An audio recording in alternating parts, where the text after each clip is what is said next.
I'm a 21-year-old male, and I live in an area with moderate crime. About a week ago, I was walking to my car, about to drive to my girlfriend's house. This guy, who was decently far away, yells out at me, asking for a cigarette. I shouted out nah, and I continue walking to my car at a brisk pace. By this point, however, he's running up to me. He tells me I have a nice car, asking me how old I am. I told him I was 21. I was getting in my car and starting it, and he tries to converse with me. He then asks me to go to the corner store and grab him some cigarettes. I said no, and I gave him $3 with the intention of making him go away. He did not. He asks if I do any drugs, and I told him no. He said he was trying to get away from that stuff. I was all like, that's cool, bro. He told me he was trying to get away from people from the hood. Let it be known, I'm a scrawny white guy, 6 foot, average build. He then tells me his name and asks for social media and such. I told him no. He then asks for my phone number. He's then trying to make me hang out with him and go out with him. In the heat of the moment, I made the errors of giving him my phone number. I do regret doing that. Maybe he's just a friendly guy, but this guy gives me the creeps. Later that night, he texts me, and I don't answer. Then he texts me again from a different number, and I don't answer that either. 5 days later, I encounter him when I come home late at night, and he runs up to me again. He's asking why I haven't responded, and I said it must have been a glitch or whatnot. He's talking about jobs and other stuff, and he told me he's trying to be my friend. I feel like I was obviously nervous and apprehensive. He was repeatedly asking to hang out with me, and I was giving various answers to that, ranging from, maybe, I don't know, to, I'm busy. I'm actually not terribly busy. I don't work many hours. I hang out with my girlfriend at my apartment every afternoon. He's probably able to see my car in the lot on most days. I told him I can't hang out with him in the afternoon as I'm busy. He may have good intentions, just trying to make new friends, but I feel as if this man is way too forward. The next day, which was yesterday, he FaceTime called me 6 times in total from both of his numbers. He texted me today as well and called me on FaceTime again. I let all the calls ring until they stopped.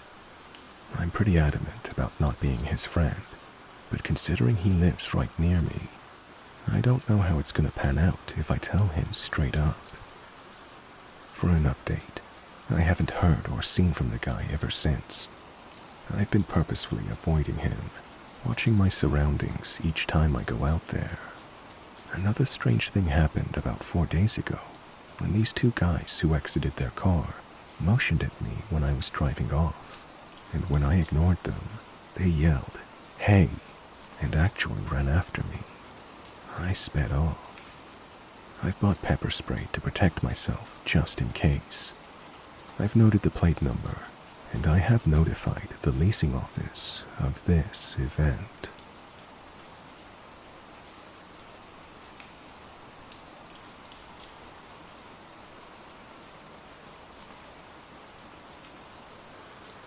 I live in a very small town where everyone knows everyone else. Last weekend, a girl walked up to my porch and said she had a friend who wanted to get to know me and asked if I was single. I told her I was, and she asked for my number. I didn't see the harm in it, as I'm open to meeting new people. Big, dumb mistake on my part. I'll never do that again. She left, and about 5 minutes later, I received a text from the guy.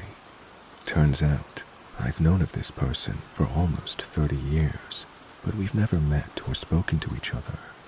He told me he thought I was pretty, and he'd like to get to know me better, and asked if he could stop by to talk in person. I said that was fine. This guy shows up with 4 other people. It was immediately clear to me that they were all on drugs of some sort. I hadn't seen him for a very long time, so I was not expecting how he looked. His name is Carey, and he didn't have a single tooth left in his mouth. He might have weighed 110 pounds, and 5'7" at most. I was immediately regretful. Not only were all his teeth missing, he had no job, no car, no money, and he's currently homeless. I recognized immediately that this guy is trying to find a home for the winter, and he thinks he's going to date me. It's obvious he thinks very highly of his looks and his charming ways. Honestly, his flirting was extremely repulsive. I got rid of him by making up an excuse that I had to be somewhere. 4 days later, my doorbell cam captured a video of Carrie walking up to my porch steps, where he decided to sit with his back to the camera. He turned and looked directly at the camera twice. It gets creepier a few days later. I woke up Friday morning at about 5:30 a.m. and decided to smoke a cigarette. I don't smoke inside, and since I caught him sitting on my porch steps, I would check my camera for any sight of him, and I didn't see anyone, so I stepped outside and smoked. I was half asleep and staring down at the ground when I heard a voice. My head snapped up, and I'll be damned, he was standing less than 3 feet away from me. I nearly jumped out of my skin, and I screamed at him and said, "You just scared the fucking shit out of me. What the actual fuck is wrong with you?" I truly have no idea what direction he came from, and how he was able to walk up on my porch without making a single sound. He left until he saw I was furious. Then he started explaining that he was here to tell me that his phone had died, and he wanted to know if I tried calling him or texting him.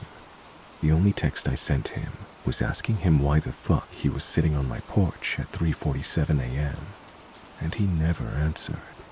Leaning in towards me, trying to flirt with me after creeping me the hell out, he says, "Good morning, sunshine." Oh, I wanted to slap his ugly face. I told him, I am not a morning person at all, so you need to go. He started explaining again why he was there, and then he started pouting and walking away very slowly, and he kept looking back to look at me like I was going to change my mind and invite him in or something. It was unbelievable. My doorbell camera actually recorded part of this interaction. After that, he started watching me from a block away, in front of a bowling alley that has a bench that directly lines up with my front door. For 2 days, he watched my every move. It even started pouring rain, and he just sat there watching me. I haven't seen him around in a couple of days, but I'm hoping he moved on to someone else. But my intuition is saying he isn't done just yet. The cops know about it. My son works for our sheriff's department, and he filled them in. This is one of the creepiest encounters I've ever had, and I'm a paranormal investigator. I've always said that it's the living you gotta worry about, and this proves it.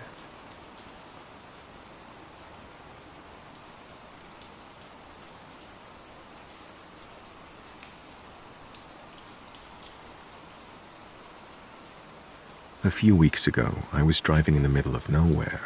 I was heading to one of my friends. My wife was sleeping next to me, while my teenage daughters were watching a movie in the back of the car. Next to them, my toddler was playing with his toys. It was around 1 a.m., and I was nervous as the drive there seemed to last forever. The dirt road with no lights gave me chills, as all I could see around were only fields. The road had many holes, and I was trying to avoid them as much as I could. I was very focused on that when I saw in front of the car some luggage. It was in the middle of the road, on my side. On the other side, a car was parked, facing us.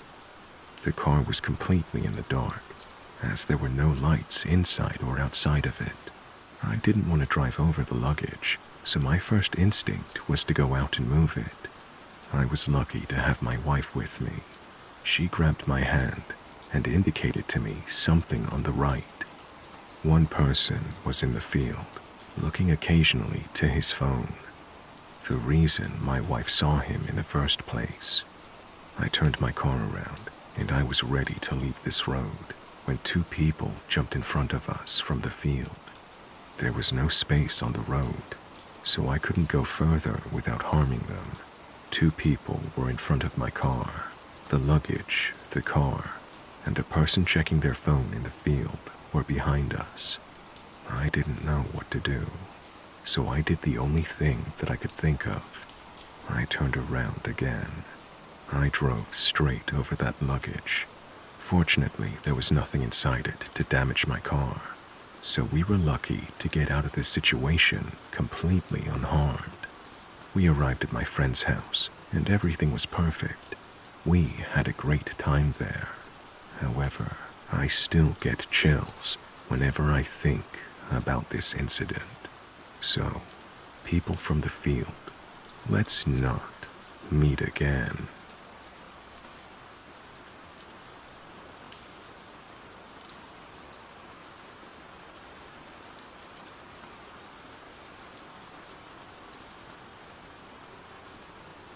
In college, I did a lot of solo car camping from the back of my truck I owned at the time.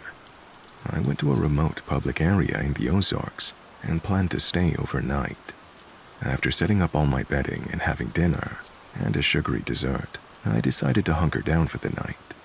Well, about 45 minutes after turning off the light, I start hearing leaves crunching in the woods about 30 yards away. Not really concerned, I write it off as an opossum, deer, coyote, or whatever else, just moving through the area. However, my imagination started going wild, as it always does, and I start thinking of the worst situations. More leaves crunching, but closer. Definitely in the campsite. I usually carry a can of bear spray, but being a dumb kid, I didn't think about the fact that I was in an enclosed space until I was ready to use it. More crunching leaves, but further away. I start to relax a bit, as eventually they disappear. Nerves completely wrecked, I try to go to sleep. I think at some point I get into a really light sleep and wake up about 2 to 3 hours later. It's about 2 in the morning, and there's very obviously something walking between me and the campfire. At this point, a deep, loud, and incredibly scary voice from inside my truck asks, "Do you believe in God?" I fucking start screaming and turn on the headlamps, thrashing and get ready to defend for my life. The footsteps run away and disappear into the woods as I'm in full panic mode. I have to tell myself I hallucinated the whole thing because of the sugary dessert I ate before bed. It still gets my heart racing when I think about it too much to this day.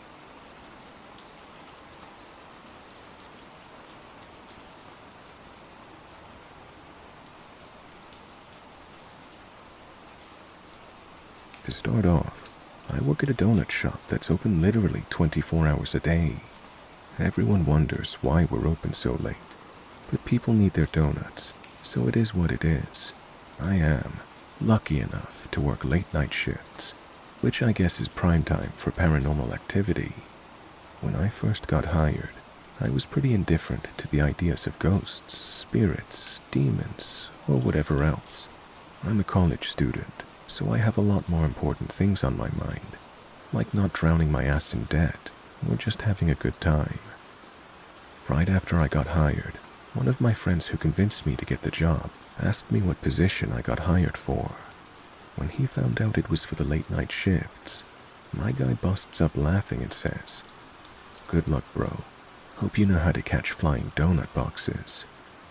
He's usually a bit of a clown, so I really didn't think anything of it.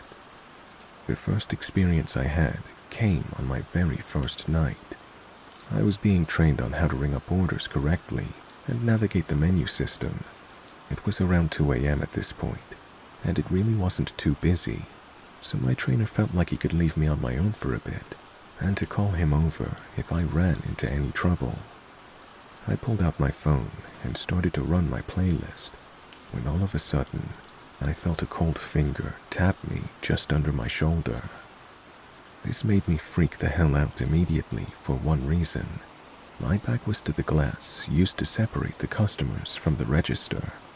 This was during the pandemic, which means nobody could be standing there. I immediately turned around, only to see nobody there. I called over to my trainer to explain what had just happened. He just nodded and smiled before saying, "Yeah, welcome to the job, kid. I'm surprised it took this long for something to happen, honestly."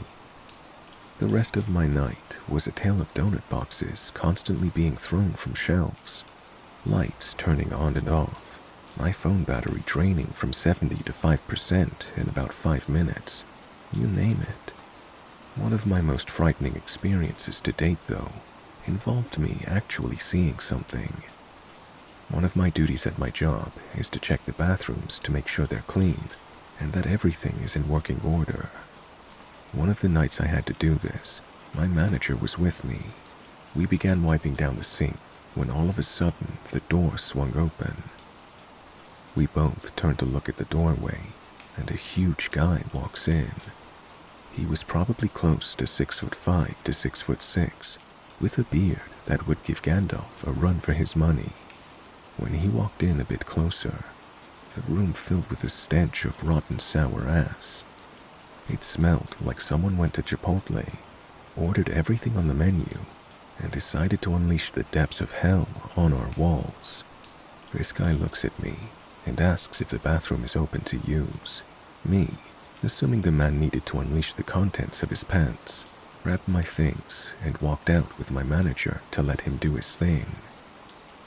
We both waited right outside the bathroom door for about 5 minutes before my manager suggested we go check on him. When we walked back in, it was completely silent and the stall door was closed. My manager and I looked at each other in confusion and decided to knock on the stall door. No answer.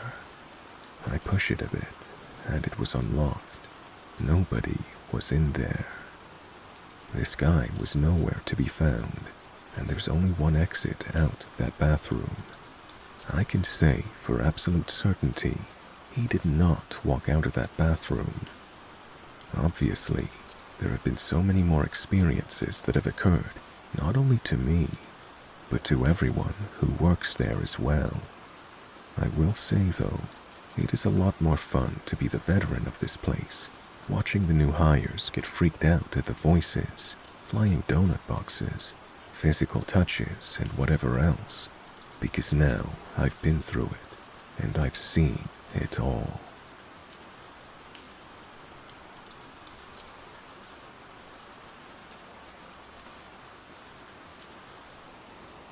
A year and a half ago, I moved out of my family home and across the state.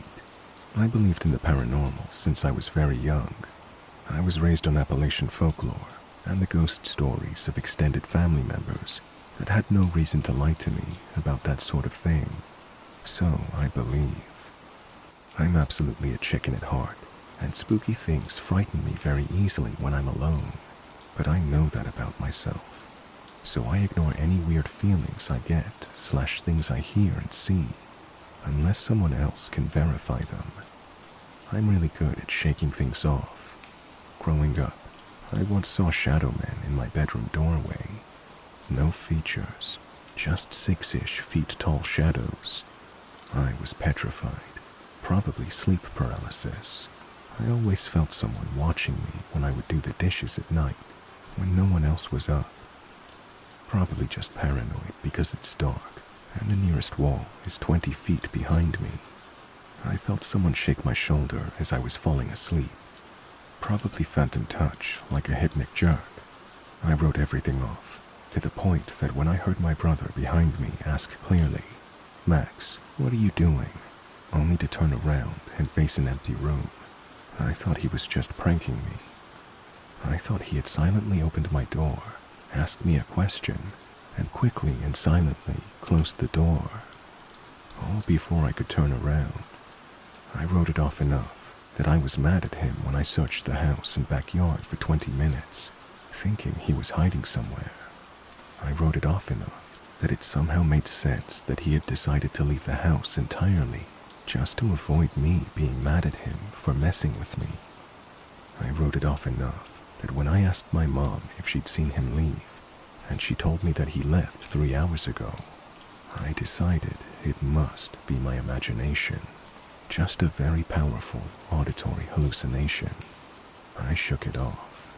Recently, I went back to my family's house to celebrate the holidays with them. The Thanksgiving, Christmas, birthdays, fun for the whole family deal. And I stayed in my old bedroom. Weird doesn't begin to cover how the atmosphere felt. It was oppressive and angry and possessive in a way that felt intensely familiar.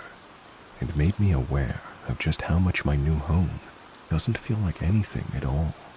But it also felt excited to see me, if that makes sense. I felt paranoid and scared the whole week I was there. I couldn't shake the feeling, and I'm really good at shaking things off. My immediate family all think I just have too active an imagination, but I really don't know if I agree anymore. Either way, I'm really glad I don't have to go back anytime soon.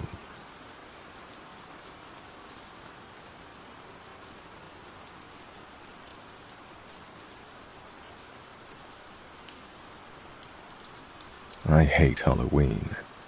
All the punks and no-good nicks seem to feel that this is the time of year that they can get away with their shit.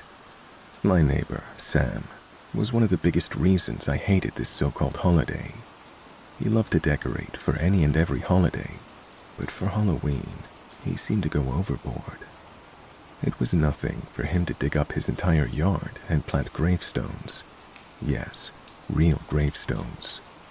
I have no idea where he gets them every year, but the day after Halloween, they're all mysteriously gone, and his lawn looks immaculate again. I'm not saying he's a bad person, because he's not. We've had many conversations as we take a break from mowing our respective lawns, and I find him a very knowledgeable and fun person to talk with. He's very verbose on many subjects. It's just when Halloween comes around, he transforms into this other person. Someone who seems to feel that if he doesn't turn every inch of his property into this horrid, bloody display of the macabre, then the world would come to an immediate end. He's quite a good method actor as well. Once he starts decorating, his personality changes. He becomes aloof and cagey. By the time the 31st rolls around, he's an absolute basket case of paranoia, trying to scare me every chance he gets. I tried playing along with him and letting him have his fun, but it doesn't matter how many times he scares me. He always tried again the next day. He goes beyond the jump scare. He'll peek out of his windows, looking like he's terrified, and then pull the blinds shut as quickly as possible. I look around to see what's frightening him, but all that's around is me. I think he's trying to make me paranoid. It would be easy to just stop talking to him, but he's the only person in the neighborhood that I enjoy talking to. Long ago, I wrote off the rest of my neighbors for a myriad of reasons. Too uppity, too rich, too poor, stupid little yapping dogs that chase me down the street. You get the picture. I work from home, so I don't have to go outside if I don't want groceries, and whatever else I need is delivered right to my door. So why do I go outside and stare at the gruesome display of wanton morbidity? I don't know the answer to that question. It's almost like I'm drawn to it, whether I want to be or not. Like people watching a car wreck when they pass by. I'll often find myself staring at one gravestone or another for hours at a time, until something breaks my concentration and I'm able to back away and retreat into the house, away from windows. The other neighbors have done the same thing as they walk past his house. They stop and stare, mesmerized as well as repulsed by the bloody, gore-stained mayhem that lies before them. Even little ankle-snapper dogs stop and stare at the display. Once he has his torture chamber on display, that's when the punks of the neighborhood take their cue that it's time to rain mischief on the neighborhood and all the unsuspecting victims in it. I'm sure the grocery stores around the neighborhood secretly love it when the punks come in and buy dozens upon dozens of eggs, along with cases of toilet paper, knowing exactly where it's going to end up. Toilet paper, eggs, flaming bags, and dear God, the corn. A few years ago, I had a little renovation done. My deck roof was in bad shape, so the repairman told me that metal roofing would last longer. It was spring, so this horrid holiday was nowhere near my daily thoughts yet, and I unfortunately agreed. Now, every night, the corn bounces off said roof, sounding like someone standing at my back door firing a machine gun. The first few dozen times it happened, it scared me so bad I nearly soiled myself. Now I just turn up the TV or radio once the veil of night falls and the wretched urchins prowl about, bent on property destruction. Sure, they hit other houses, including mine. The main target is always my neighbor's elaborate display. They rain down eggs and toilet paper, covering the entire area. The gravestones turn from gray to white, with sticky yellow smears. By the time they're done, most of the display is invisible under layers of toilet paper, eggs, and whatever else they can find. And yet, every morning, that place is clean. No evidence that any vandalism had happened. The first few times it happened, I was surprised, but figured Sam had come out to clean it up. Having put so much effort into his little land of the macabre, he wanted to take care of it. After a while, I began to wonder how he could clean so much in so little time. I decided to investigate on a night when the no-good Nicks had left a particularly dense layer of detritus covering the gravestones and other decorations. Every single item had something hanging, draping, or dripping from it. Honestly, I didn't know where the kids came up with so much money to do so much damage on a nightly basis. I got a cup of coffee and settled into a rocking chair that faced my neighbor's house. Then I waited. For the longest time, nothing happened. I sipped my coffee and rocked absently, allowing the quiet creak of the chair to lull me into a relaxed state. It wasn't long before my eyelids became heavy. My coffee cup was nearly empty, but I was still having a hard time staying awake. When I went to the kitchen for a refill of wakey juice, I saw a flash through the window that appeared to be lightning. It seemed odd, because I hadn't noticed many clouds. I'd been staring at the stars not long ago to keep myself interested. I waited to hear the thunder, but all I heard was silence. For a flash that bright, I would have expected a loud boom fairly soon after, but it never happened. I shrugged it off as a passing sound and climbed the stairs back to my observation spot. When I settled back into my chair and glanced out the window, my eyes grew wide at what I saw. The entire yard was clean. I scanned each gravestone, statue, and piece of bric-a-brac that was planted in the yard. Everything, all of it, was pristine, like it had just been set up that very day. That's not possible, I said, setting my coffee down and standing in front of the window for a better look. I glanced over at the clock that read 2:12 a.m. I must have fallen asleep and didn't notice him cleaning up before I went to refill my coffee, I thought. It was the only thing that made sense. A yawn escaped me, reminding me that it was long past my bedtime. I turned away from the pristine display and went to bed unsatisfied, but knowing I wouldn't see any more tonight. Even though I was tired from staying up late, my sleep was fitful. My dreams were filled with someone chasing me, and I couldn't escape no matter how fast I ran. Work that day was a tedious affair. Being irritable and unable to concentrate on the task at hand, I quit early to take a nap in the late afternoon. I planned on staying up again to solve the mystery of my neighbor's yard. I was startled awake by the sounds of corn pelting the metal roof of my deck. I yawned and stretched, getting up from a restful sleep and going down to make myself some coffee. When I came back upstairs to assume my position in front of the window, the clock read 11:11 p.m. Peering out to the scene of carnage confirmed that the neighborhood punks had done their deed yet again. I absently wondered if they weren't getting tired of doing this night after night, only to find no evidence of their hijinks in the morning.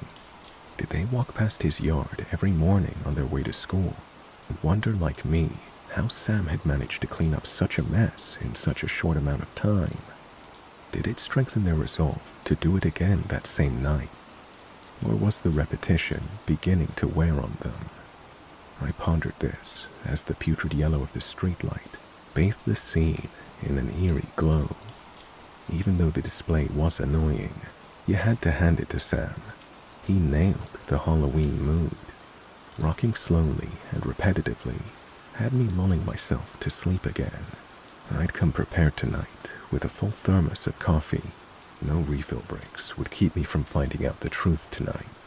As 2 o'clock approached, my bladder began to complain about the amount of coffee I'd been drinking.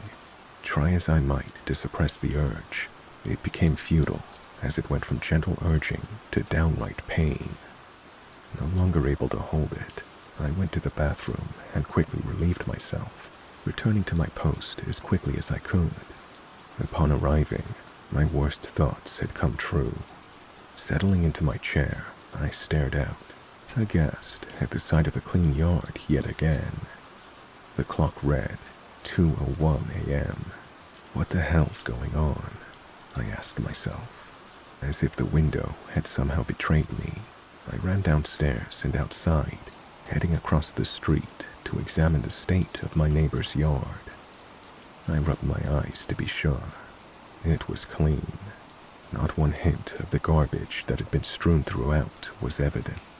Scanning the entire yard, I found nothing out of the ordinary when my eyes fell on the house. A slight movement caught my eye. In one of the downstairs windows was an outline of a person. It was Sam. He was staring out the window at me. Our eyes locked as he took a sip of coffee and grinned, then disappeared. I shivered despite it being an unseasonably warm morning, then retreated to my house, finding myself suddenly feeling very exposed. I went to bed and fell into a deep sleep, not waking up until the afternoon. I did my work and prepared for my evening routine, but this time I was determined to find proof. I found my old video camera, the ones that you had to sit on your shoulder because they were bigger than a shoebox, and it weighed like 20 pounds. I charged the battery and went through old videotapes to find one to use. The label had been written on and crossed out many times as it was repeatedly recorded over. The last thing that was written on it was The Simpsons. I put the tape in and rewound it to the beginning.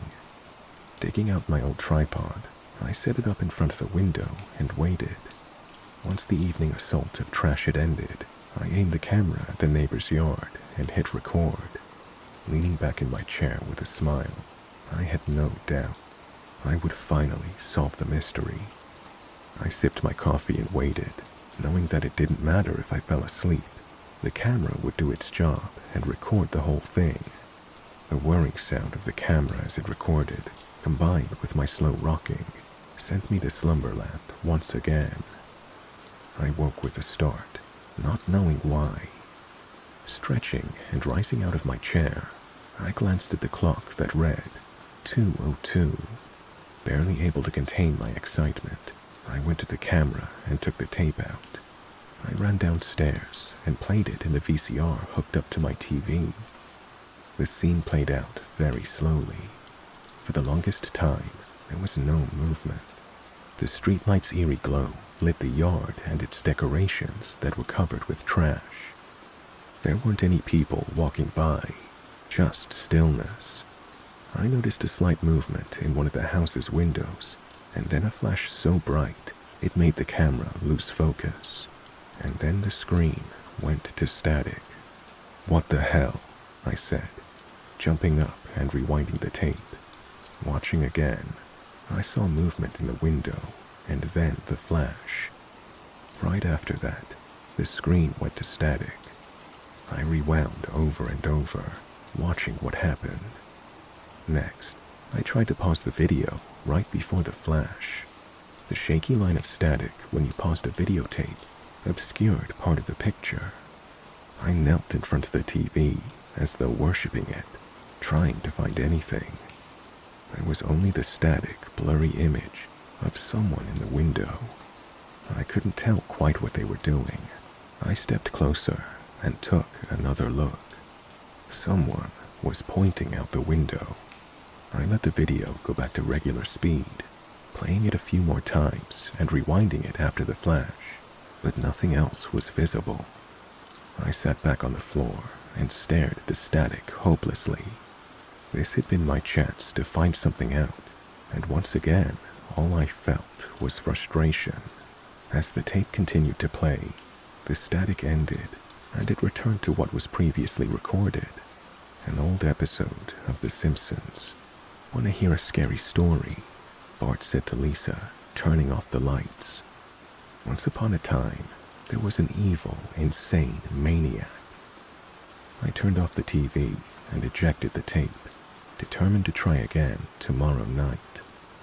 Going to bed, tired and frustrated, didn't make sleep come easy. I kept hearing noises, even though looking out my bedroom window told me little wind was blowing. Scratches and thumps were coming from somewhere downstairs. Those damn kids have decided to step it up a notch, I thought. Since they can't seem to get a rise out of Sam, they're coming to annoy me. I got out of bed quietly and went downstairs, being careful to stay away from any windows so they wouldn't notice me. Tiptoeing to the kitchen, I filled a bucket with cold water and went to the front door. There were soft footsteps on my front porch. I held the bucket in one hand and the doorknob in the other as they approached the door. In one smooth motion, I opened the door and threw the water at the perpetrator. But no one was around. The water splashed uselessly on the porch. I was sure I heard footsteps leading up to the door. Defeated, confused, tired, and frustrated, I closed and locked the door. I then put the bucket back under the sink and went to bed. My mind was spinning, trying to figure out what the sound could have been. The fact was, I had to face a startling revelation. Was I going crazy? Was being so determined to discover the secret of my neighbor's decorations causing me to hallucinate? I reached into my bedstand and took a sleeping pill. It was the only way I could make my mind settle down enough. My eyes sat wide open, staring at the ceiling until the pills began to take effect. Just before my eyes closed, I heard a crash inside the house. Jumping up, I searched the hall, but everything seemed fine. Turning on the hall light, I started down the steps, listening for anything out of the ordinary. Pranking people was one thing. Breaking into their houses was on another level. If the punks had reached that point, there was no telling how far they might go. The thought occurred to me halfway down the steps. I froze and quietly went back to my bedroom, pulled the snub-nose 38 out of my bedstand, and made sure it was loaded. Pointing it out in front of me as I started down the stairs again gave me a feeling of security, but also dread. Having the gun in my hand was one thing, using it was a different story. Hopefully just seeing the gun would be a game changer for anyone brazen enough to break in. The house was silent, except for the creaking stairs that made me cringe with every step, knowing I was giving away my position and opening myself up for an attack. I hesitated, deciding if I should continue or not. Someone could get seriously hurt. That's when I heard more footsteps. They weren't loud, actually soft and slow, kind of like they were trying to sneak up on someone. My skin crawled, realizing that someone was me. A chill enveloped me as my feet refused to move. I searched everywhere with my eyes and ears. There was nothing to see except the empty house I'd lived in for years. With the hall light being the only one on, shadows were cast from ordinary objects, causing them to stretch and elongate the most benign objects. The post at the bottom of the railing stretched impossibly down the hall and out of sight. The grandfather clock in the hallway ran down the entire length of the wall. In the middle of my search, one of the shadows moved. The footsteps sounded with it. The shadow was long and incomplete. Whatever was making it wasn't standing in the middle of the hall. It was off to the side, where the light barely reached it. My shaking hands pointed the gun in the general direction of the moving shadow. It was an exercise in futility.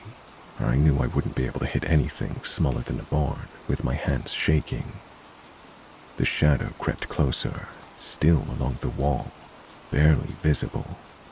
Was it a person? If it was, the light wrapped around it, making it look bigger. But it still seemed small, as if it was a child. I couldn't imagine one of those punks that decorated our house every night with toilet paper being this small. They all appeared to be teenagers. But then again, I couldn't imagine anyone breaking into my house and trying to sneak up on me. As still as I was trying to be, I had leaned to the side just enough to make the stair I was standing on creak. In the silence, it was as loud as a bomb going off. The shadow whipped around and stared at me. My temperature dropped to below zero as my spine froze. When I pointed the gun in the shadow's direction, it disappeared. I went into instant frantic mode, trying to find it. It was bad enough knowing someone was stalking me, but when they slip into the shadows and I can no longer see them, my heart was pounding in my chest like the opening drum riff from Hot for Teacher. Searching the darkness with my eyes and ears, I heard a whisper from everywhere and nowhere. "Where am I?" it said, followed by a soft chuckle. I plastered my back to the wall. The decision had been made. Do I keep going down the stairs, sliding my back against the wall so nothing can sneak behind me? Or do I go back upstairs and call the police? What would I tell them? I heard a whisper in my house. If they came, it would be with two large men in a rubber truck to take me away. Before I could decide which direction to go, I heard footsteps from upstairs, coming toward me. I glanced up toward the top of the stairs, then back down into the darkness. How could it have gotten past without me seeing it? I thought. I decided I wanted out of this house right now. I tore down the stairs and burst out of the front door. The cool air hit me like a sledgehammer.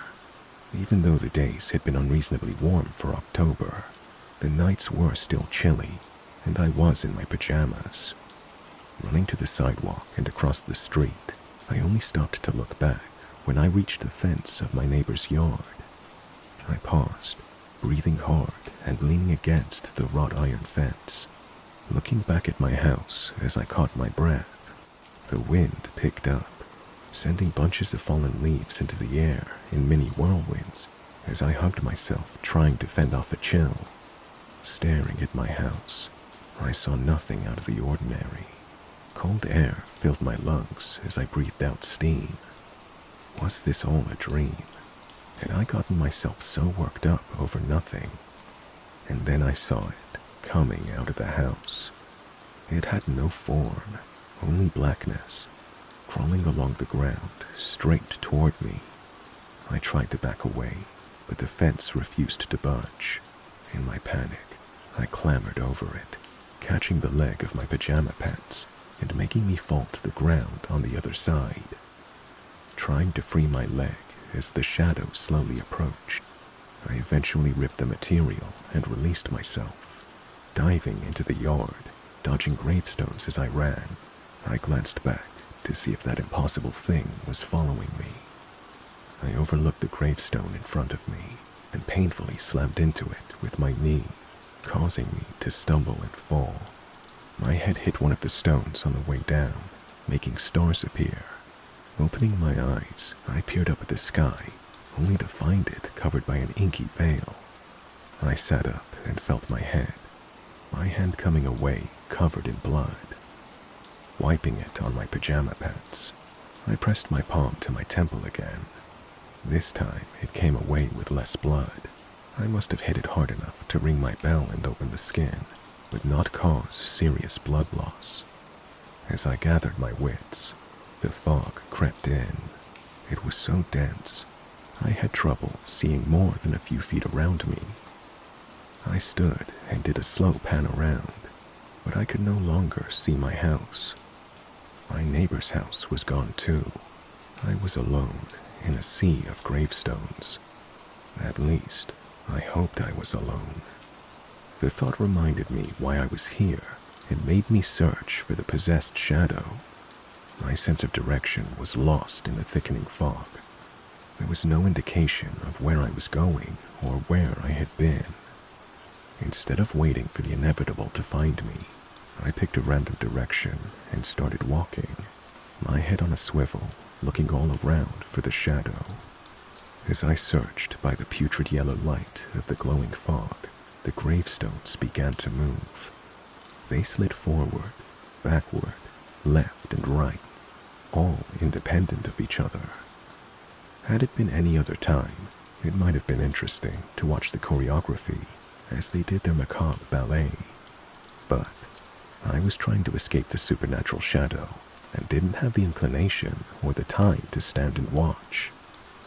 As I stepped forward, the stones finished rearranging, and I was left with a path stretching out in front of me, disappearing into the fog. I scanned around, trying to find the streetlight and use it to guide me back to my house, but all of the fog glowed yellow. No part was brighter or dimmer. My path was laid out before me in one direction only. All other directions were blocked by gravestones.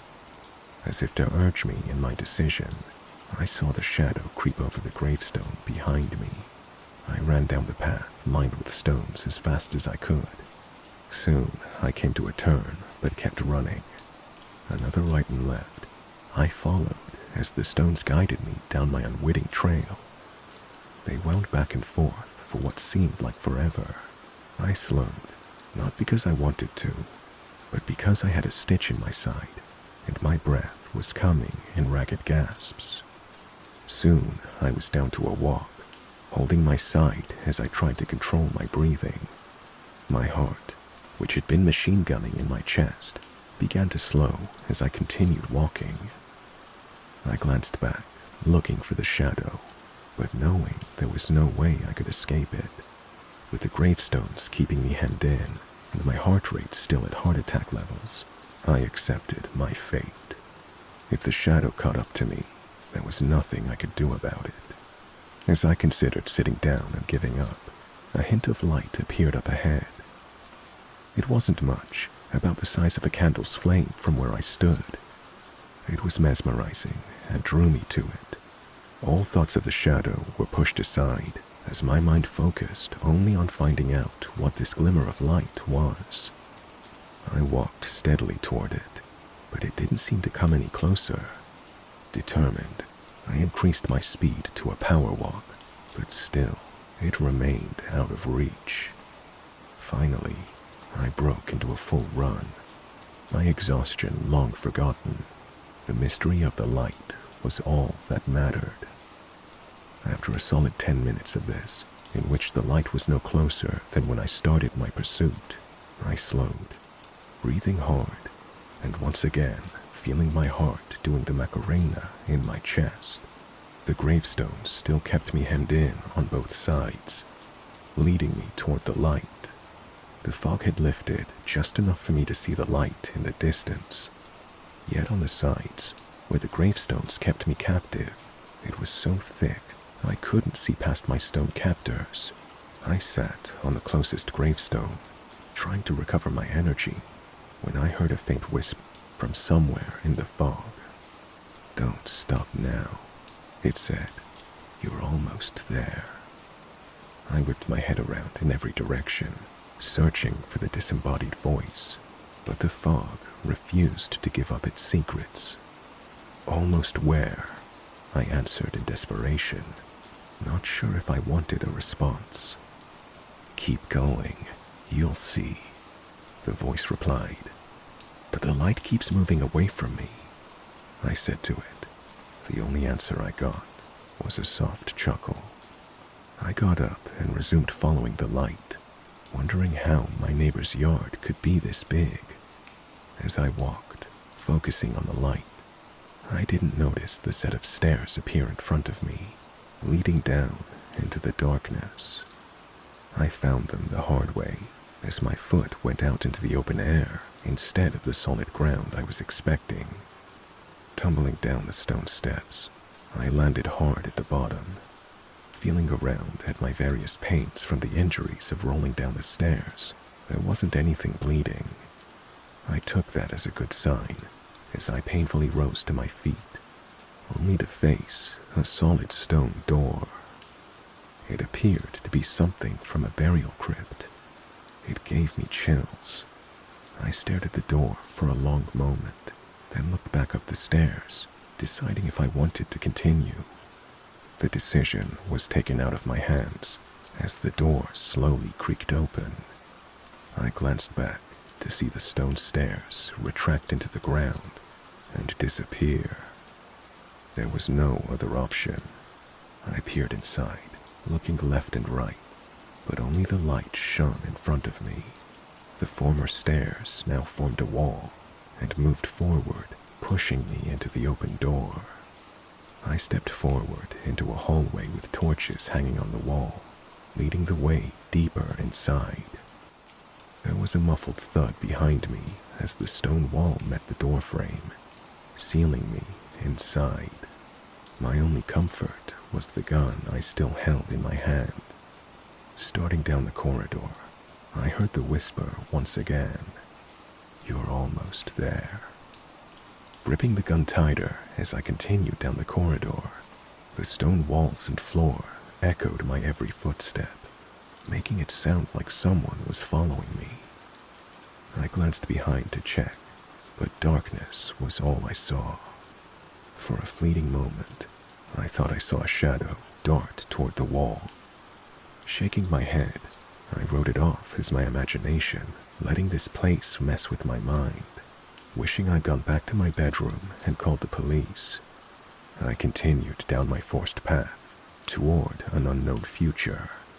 What was it waiting for me? Why had they chosen this elaborate ruse? I knew this had nothing to do with my neighbor. No matter how much he decorated, this was something else. Something supernatural. A glow ahead of me grew steadily brighter as I approached, and the hallway opened up into a larger room. The gun drifted upward, pointing to the thing that sat in the middle. My eyes adjusted to the brightness of the room as it held more torches, allowing me to finally view the entity responsible for this ruse. It was an impossibility that sat before me. On a raised dais sat a throne. What was on the throne was nothing. At least nothing tangible. The lights all around lit the throne, but on the seat was a shadow. The shadow. It was as if a small person was sitting on the throne, only their body was invisible, yet somehow cast a shadow. "Congratulations," I heard it whisper. "You've just begun your journey." "What do you want from me?" I demanded, aiming the gun futilely at the absence of light, as if it would somehow hold it at bay. "You misunderstand," it whispered. "I require nothing of you. It is you who will need my guidance." "Guidance for what?" I asked. The shadow didn't answer. I felt the room grow warm as the light from the torches grew brighter, and I had to cover my eyes to hide from its intensity. I opened my eyes to find I was back in the upstairs room. My camcorder sat on its tripod, looking out toward my neighbor's house and his clean yard. I whipped around, looking for anything out of the ordinary, when my eyes fell on the clock that read 3:13 a.m. Chuckling at my own foolishness, I got up, yawned and stretched, then took the tape out of the camera and went downstairs to my TV, knowing already what it would show. I stuck it in the VCR and played it anyway. The yard, full of decorations, was covered with toilet paper, eggs, and corn, just like before. Only this time, I watched as the figure in the window pointed, and then the flash consumed the picture. But instead of static, the tape kept playing. It showed the trash was suddenly gone. My jaw dropped as I watched my neighbor step out onto his porch and examine the now clean lawn full of decorations. He smiled and stuffed something into his pocket before turning and walking back into his house. Be careful in your search. I heard the shadow whisper from everywhere and nowhere. All is not as it seems. I saw a vague hint of a shadow move across the living room and open the front door, leaving me with a clear view of my neighbor's house and an unclear mind of what to do about it.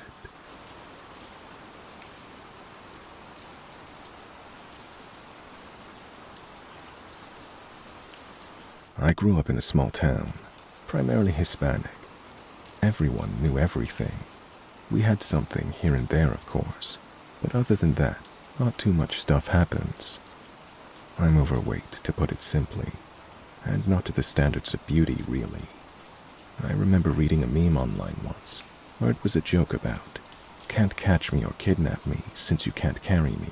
Keep eating cake," and laughed at that and was like, so true. God, I didn't realize that would come back and bite me. I was 18 to 19-ish, I believe, and it was night time. My weed plug was doing a stash and dash, and being broke and desperate, I went for it. I figured, I grew up here, I know all the areas, and what made this more tempting was it was actually not far from my area at all. So I said fuck it. I was on a video call with my boyfriend, and I told him I was gonna go for it. He stays on the phone with me, and I head out. Mind you, it's late. The areas I have to cross through are not well lit, and I leave with nothing on me. Not even my taser, alarm, and pepper spray my dad always made me have. Oh, and to make things worse, I snuck out because I didn't want my dad to know I was hunting for weed.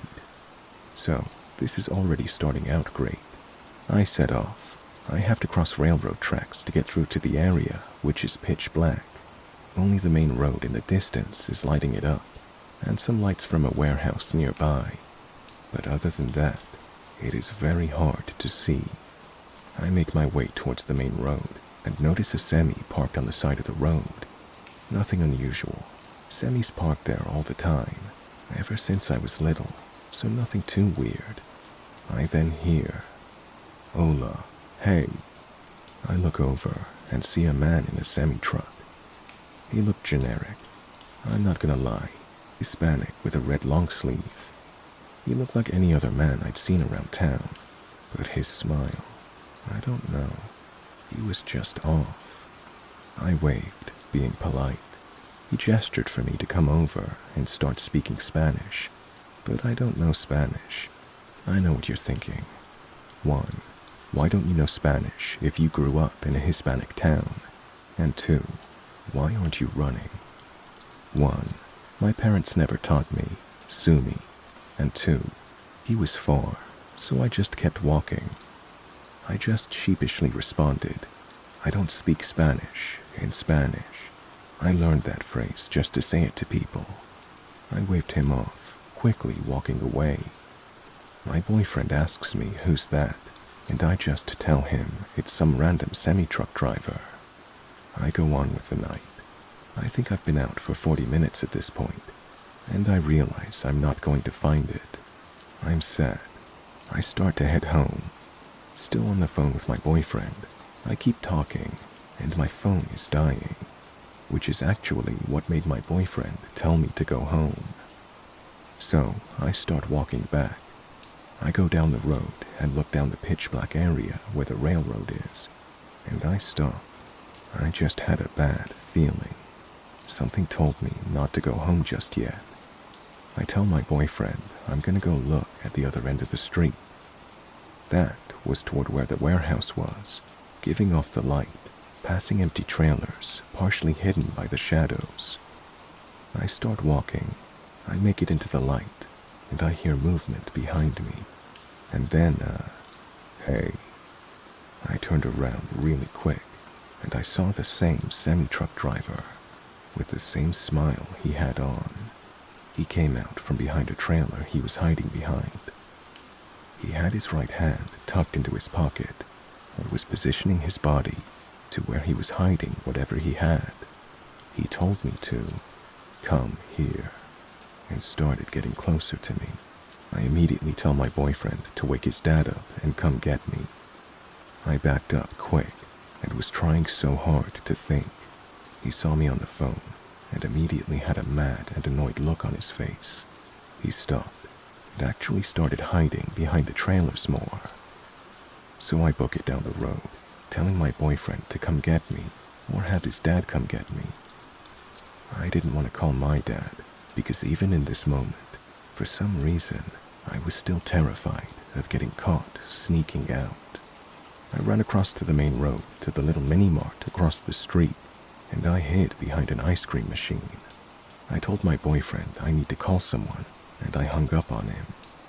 I called my friend, who thank God was out with his girlfriend. I tell him I'm in danger and need him to come get me. I tell him where I'm at. While I was waiting for them, I stayed behind the ice cream machine, and I saw the man's semi-truck. I saw him looking around for me, and then shake his head in disappointment before driving off. Even in that moment, I didn't feel safe. Not until my friend pulled up. Everything hit me once he got out of the car, and I hugged him crying. He and his girlfriend calmed me down and took me home. I got a bit of a lecture from my boyfriend, but I'd rather take the lecture than anything else. I was lucky, way too lucky. The false sense of security my weight and looks gave me really shattered after that, and I'm glad for it. It terrifies me to think of how things could have turned out if I didn't have my boyfriend on the phone with me. So, semi-truck driver, let's not meet.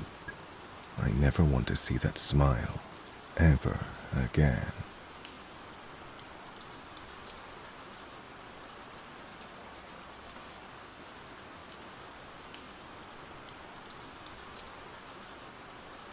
Two years ago, right around Halloween, I was babysitting for these two ladies who each had a son.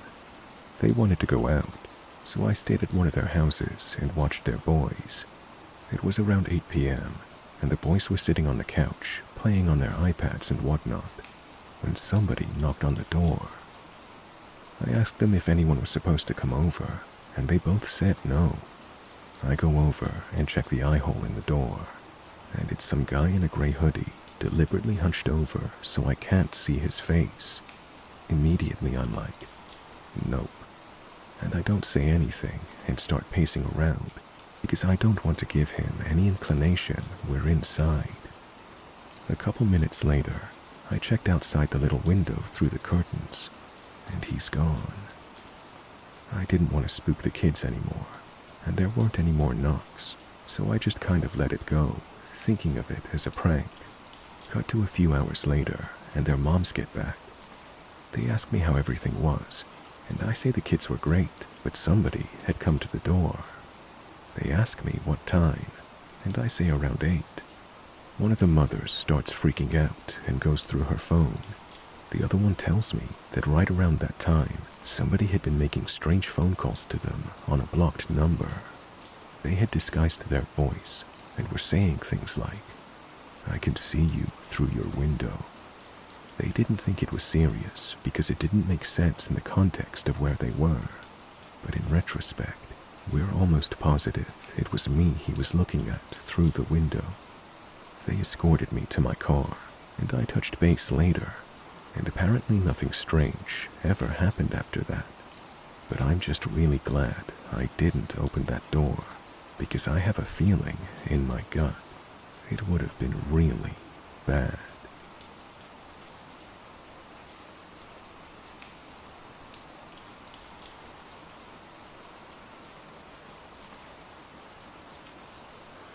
So this happened less than 30 minutes ago, and I immediately thought of this subreddit and wanted to see what you all thought. I'm a single female living alone on the 3rd floor of a row home in Philadelphia. The house has been modified into 3 separate apartment units, and I am on the top floor. I rent through a property management group, and a few days ago, they let me know that they'd be sending someone out to repitch my window AC unit, as it's been leaking, and water was getting in through the window downstairs. It's an old building. More their problem than mine. Cool, no problem. They send out a guy whom I assume they have contracted, but is not necessarily a part of the property management group. He comes in, makes some light small talk with me about my 2 cats, and gets to work. Nothing out of the ordinary. He finishes in about 15 minutes, lets me know he's done, and leaves my unit. About 2 minutes later, I hear him knock on my door again. I usher for him to come in, and he proceeds to ask me if I have an extra key for the main door downstairs. I tell him that my neighbors, whom I'm close friends with, have my only extra copy, and that I only have one in my possession. He then proceeds to ask about nearby Home Depots and the like, questioning as to the closest place he can get a key copied. I ask him straight up if he's implying that I give him my key so that he can go make a copy, and he says yes, that the property management group asked him to ask me about it while he was there, because they lost theirs. I politely told him that was not going to happen, and suggested that he take it up with them if that's the case. I then called my property management company to confirm this information with them, or to report the incident just in case. They never answer the phones, so I ended up leaving a voicemail and planned to follow up with an email as well. Small detail to add, I could have sworn I heard him messing with one of the doors downstairs after he left my unit the 2nd time. The key to the main building is obviously different than the keys to get in to each of our individual units, so having a key to the main door is only the first step. But being that I and the unit below me are single females living alone, I didn't like this one bit. This is weird, right? Or am I bugging? A quick update. My property management group answered the 2nd time I called. My guess is that I was speaking to one of the leasing agents. She was pretty useless, sounded unbothered when I told her the story. She basically said she would follow up with the contractor, but that she didn't really know anything about the service order because this was not a property she personally managed. I plan to give the other tenants a heads up. In his defense, he did not give me any weird vibes prior to, and even in his request, he sounded innocuous enough. However, and I don't know which door he was messing with, the downstairs or the main, but he was messing with one. I thought about popping out to ask him what he was doing, but instead I opted to call my neighbor friend and loudly explain to her the situation that had just occurred, making sure to emphasize that I thought it was a bit weird and that I was calling the property management company to fact check. The walls in this place are thin. If I could hear him, he could definitely still hear me.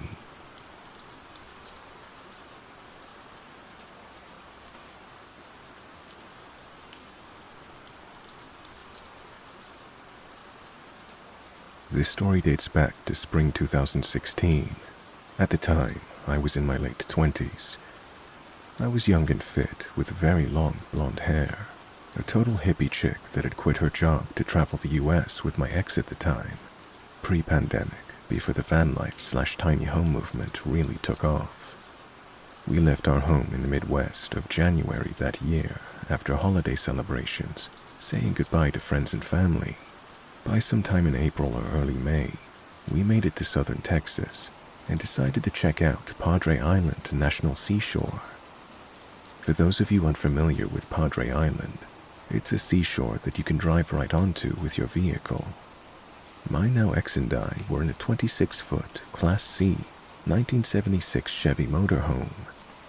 We drove into the island at nighttime, and waking up the next morning was the most insane and phenomenal experience. The ocean was a mere 15 feet away. I mean, the visual was so breathtaking, I will never forget it. We arrived on a Thursday or Friday, and the beach was beyond packed.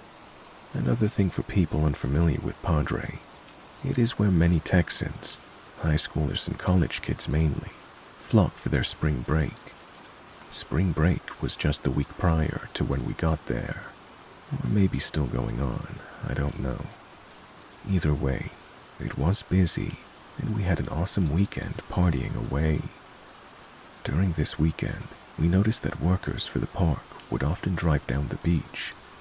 They are very protective of their sea turtle population there, and would slowly drive by in marked vehicles a few times a day. By Monday morning, we awoke to find the entire island emptied out. When I tell you we were literally the only ones, both when you looked left or right, we were the only ones for what seemed like miles. It was a gorgeous morning, so I walked the dog quickly and then came inside to sit at our pop-up dining room table to do some journaling. My ex was asleep on the very back couch. We were backed in with the windshield facing the ocean, so of course I took a seat looking towards the beautiful view. Maybe 15 minutes after I sat down to journal, a gray beat-up pickup truck drove by kind of quickly, heading towards the direction of the park entrance. That was the first activity I'd seen on the island that morning, and I thought nothing of it. However, maybe 5 to 10 minutes later, the same truck came driving past our RV, this time much slower. The man driving the pickup was going so slow, in fact, that we made eye contact for several seconds as he went back by. He also seemed to drive closer to our vehicle in order to better see inside. Alarm bells should have been ringing at this point, but I just kind of shrugged it off. I was very much in my free spirit phase and was not easily put off. This is where it really gets creepy. So obviously, this guy needed to turn back around since he was driving away from the park entrance again. But I was honestly minding my own business. I kind of immediately put him out of my mind.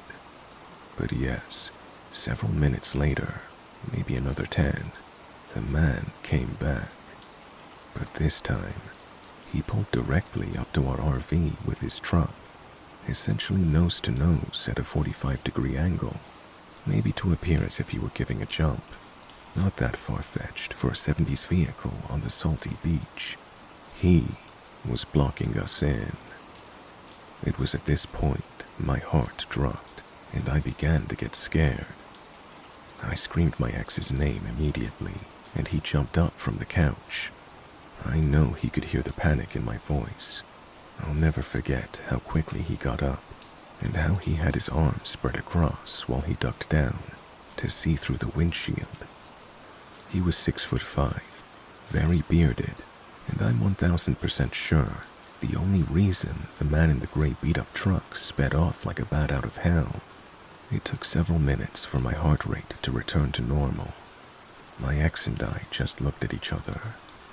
That was the most unusual encounter on our trip. Surprisingly, we stayed another week after that in the same spot. The idea never entered my head that the man could bring reinforcement and come back for me or us. I was so very foolishly fearless and naive back then. Anyway, it wasn't until later that day that another fact dawned on me. When my ex and I had arrived over the weekend, We only pulled out one camping chair. That one camping chair was in plain sight next to our RV outside. Prior to this spot, we had never done that. We always got both chairs out, but we ended up using driftwood to sit on when we had our bonfires, and so that was the nail in the coffin for me. The scary man in the gray truck absolutely thought I was a young girl all alone, and I still wonder to this day, almost 10 years later, what all he had in mind for me that morning.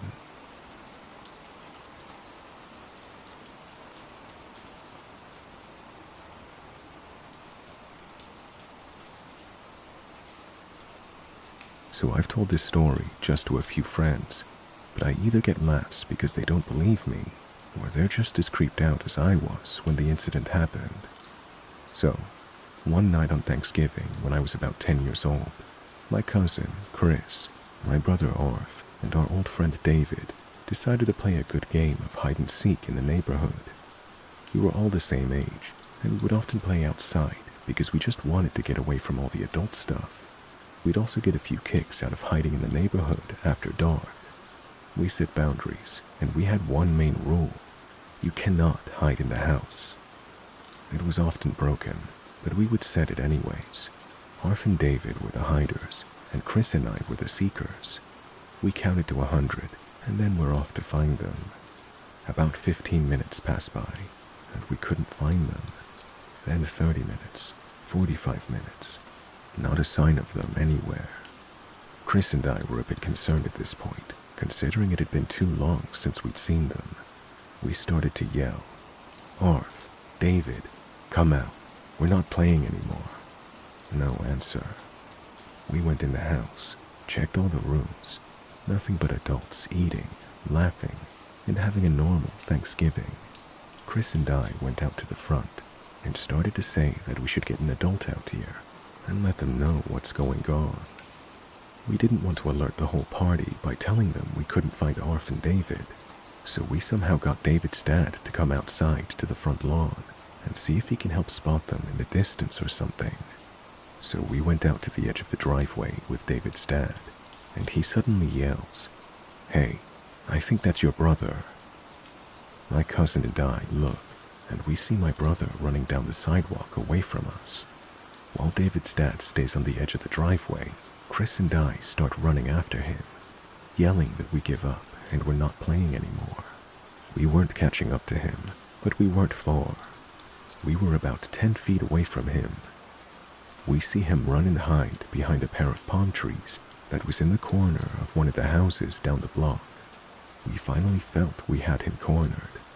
Chris goes to the right side, and I take the left. We knew at that second we had him.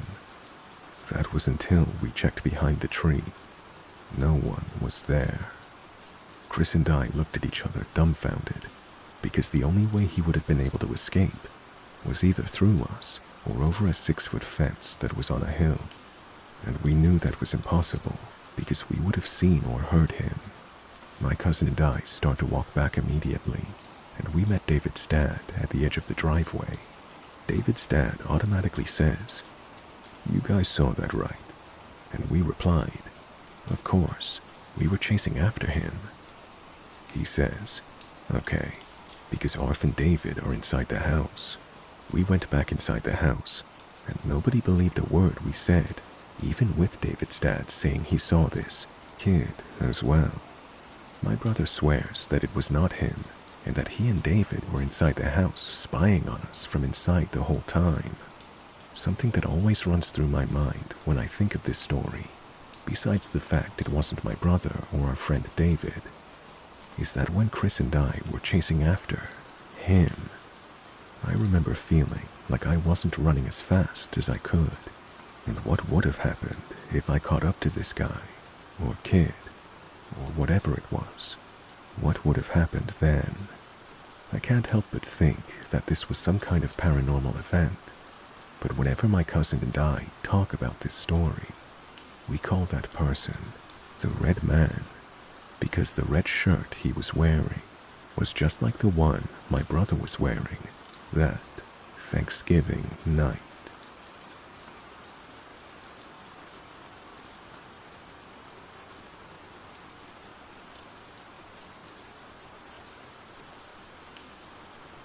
I'm a young woman, and I love to travel alone, though I rarely do because of how dangerous it is.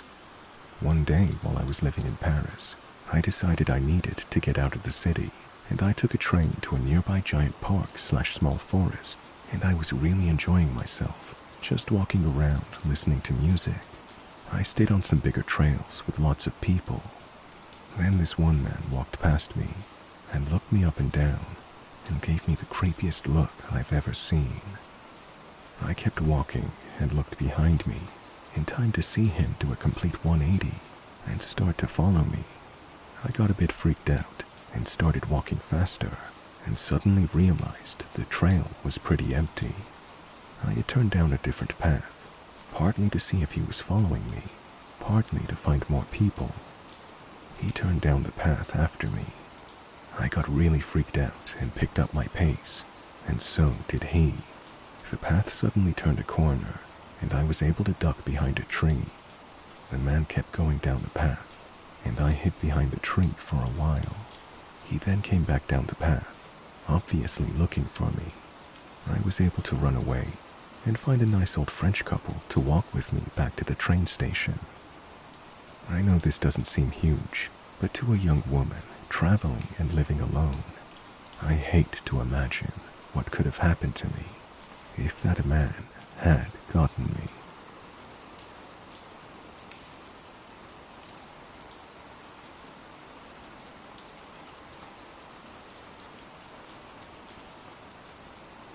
I was around 6 when it happened. My parents had tucked me in for bed. I lived in the rural countryside, so nighttime is very quiet. There are no sounds of cars. It's usually very peaceful. I was lying on my back when suddenly I heard the sound of long nails scratching the wood under my bed. The reason this incident sticks out to me is because I can still remember the feeling of my heart dropping out of my stomach and feeling paralyzed with fear. I was about to call out for my parents when my dad crawled out from under my bed and stood up in the dark looking at me. He said, "You forgot to say your prayers." Then he walked out of my room. I was understandably shocked.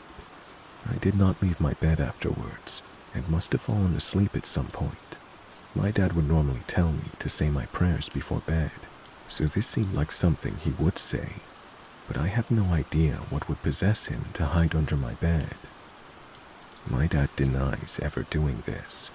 I brought it up numerous times over the years, but he has never admitted to doing it. I never really considered until recently that he definitely doesn't have nails long enough to make that deep scratching sound I heard. What do you guys think? Maybe I fell asleep and had a vivid dream. I also considered it could be something paranormal. To answer a few questions I see frequently, no, I can't remember if I asked my parents about the incident the next morning, but since then, I have asked repeatedly over the last 20-ish years, and my dad has never owned up to it. I believe at this point that my dad couldn't have done it because, number one, my dad likes scary stuff and would absolutely take credit for a prank that scared me so bad. Number two, my parents had been gone from my room for probably about 10 minutes before I heard the scratching. It's possible my dad could have stayed behind, but he couldn't easily fit under my bed without me noticing.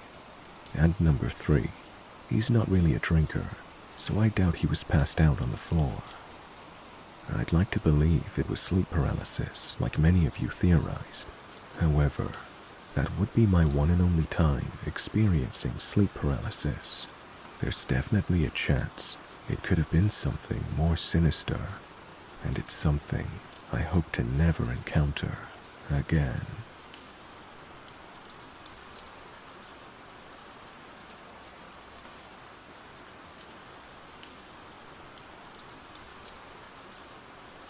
This happened a few hours ago, and I'm not scared anymore, just angry my pizza got stolen. In my town, is a story that a guy has moved into the deep woods close to our town. I never believed it, as I go for night drives occasionally, and I've never seen him, or anything resembling a man that lives in the woods. Anyway, tonight I decided to go for a drive and drove past a pizza place. Being hungry, I decided to get a pizza before I went home. In my head, I had a plan to eat pizza and play some Minecraft, as I'm in my 2-week Minecraft phase at the moment. I paid for my pizza and started walking to my car with the pizza in one hand and my phone in the other, messaging my friend, asking if he wanted to play some Minecraft when I got back. I look up from my phone to cross the road to the car park, and I see something under my car. It looks like a shadow or something dark. I put my phone in my pocket and pull out my keys. I unlock the car to scare off anything close to the car. I was thinking it might have been a cat or a dog just hanging around my car. But when I unlock the car, nothing happens. No cat running away, and nobody running away. The shadow looked like it was cast from the driver's side, so I was going to have to look at whatever it was, whether I wanted to or not get in. I put my keys away and pull out my phone again. I turn its flashlight on to see better in the dark. As I turn toward the driver's side of my car, I see him. A dirty, naked guy, big eyes, staring right at me. He was crouched down, trying to hide from me. Now, I don't usually get scared of anything, but this guy scared me. He looked like he rolled around in mud, and it dried out on his skin. His eyes looked creepy, bloodshot, and kind of bulging out of his head. And he was naked. I get startled and jump backwards out of instinct, dropping my pizza in the process. It falls out of its box and onto the floor. I start moving back slowly and shout at him to get away from my car. He looks up at me, then at the pizza, then back at me. He tilts his head to one side and then jumps towards the pizza, like a dog, grabs it and starts running away down the road, and I assume he ran all the way to the woods. I wouldn't know where he went, as I didn't feel like following him. I lock my car and run back to the pizza place and stay there for a bit. The workers obviously don't believe me when I tell them what happened, but I know what I saw. Once the fear subsides after a while, I realize that this guy just stole my pizza. Angry as I was looking forward to it, I decide to get another one and run to my car this time. I get in, put the pizza on the passenger seat, and go home. Once I got home, I locked all my doors and windows. I even locked my bedroom door, as I still feel a bit scared. I think I'll be playing Minecraft until the sun comes up. So, creepy, dirty, naked guy that lives in the woods close to my town, I never want to see you again, 'cause I may have to fight you for stealing my pizza.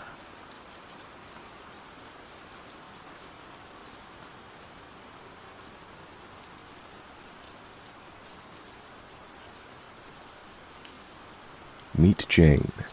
I don't know much about Jane, except that she's from a small town and she moved here with her friends and boyfriend for university. When I first met Jane at the pub, I thought she hated my guts. She always gave me nasty looks. When my friends tried to approach her friends, she'd be rude to me. Jane is pretty, like very, very pretty. Like every guy in town has a thing for her. But Jane's boyfriend is insane, to say the least. They are regulars at the pub, and I've seen them break up around 3 to 4 times, and the waiter working at the pub, a guy in my friend group, says he noticed them break up a dozen more, but they always come back together. A couple of months back, I just finished with the gym, and I had just showered when my mom called and asked about this pub and how's the food there. I told her the food's to die for, and she said she and my stepdad were on their way there. I told them I would meet them too, because I was dying for some hot wings and a burger. We sit down, and my dad and I just start drinking beer after beer. And in no time, I've downed half a liter of beer. I was getting a bit tipsy, but I kept pushing through. My dear friend, Tina, called and asked if I was down for a drink. I told her to come to the pub as I was already there. She's going to meet my folks, and they planned on leaving soon, so she and I could continue. That's how it happened. My parents left, and Tina and I continued drinking on our own. The pub was closing, so Tina decided to go to the bathroom, and I walked with her inside to see if I could get another pint. We stumbled upon Jane. Jane starts talking to Tina, and I realize they know each other. We all sit down to comfort her as she was a crying mess. Her boyfriend and her were done for good, and she revealed that he used to really abuse her, mentally and physically. I felt bad for her, so when she rested on my shoulder, I just let her. The next night, I get a DM from her, and she's apologizing about the trauma dumping.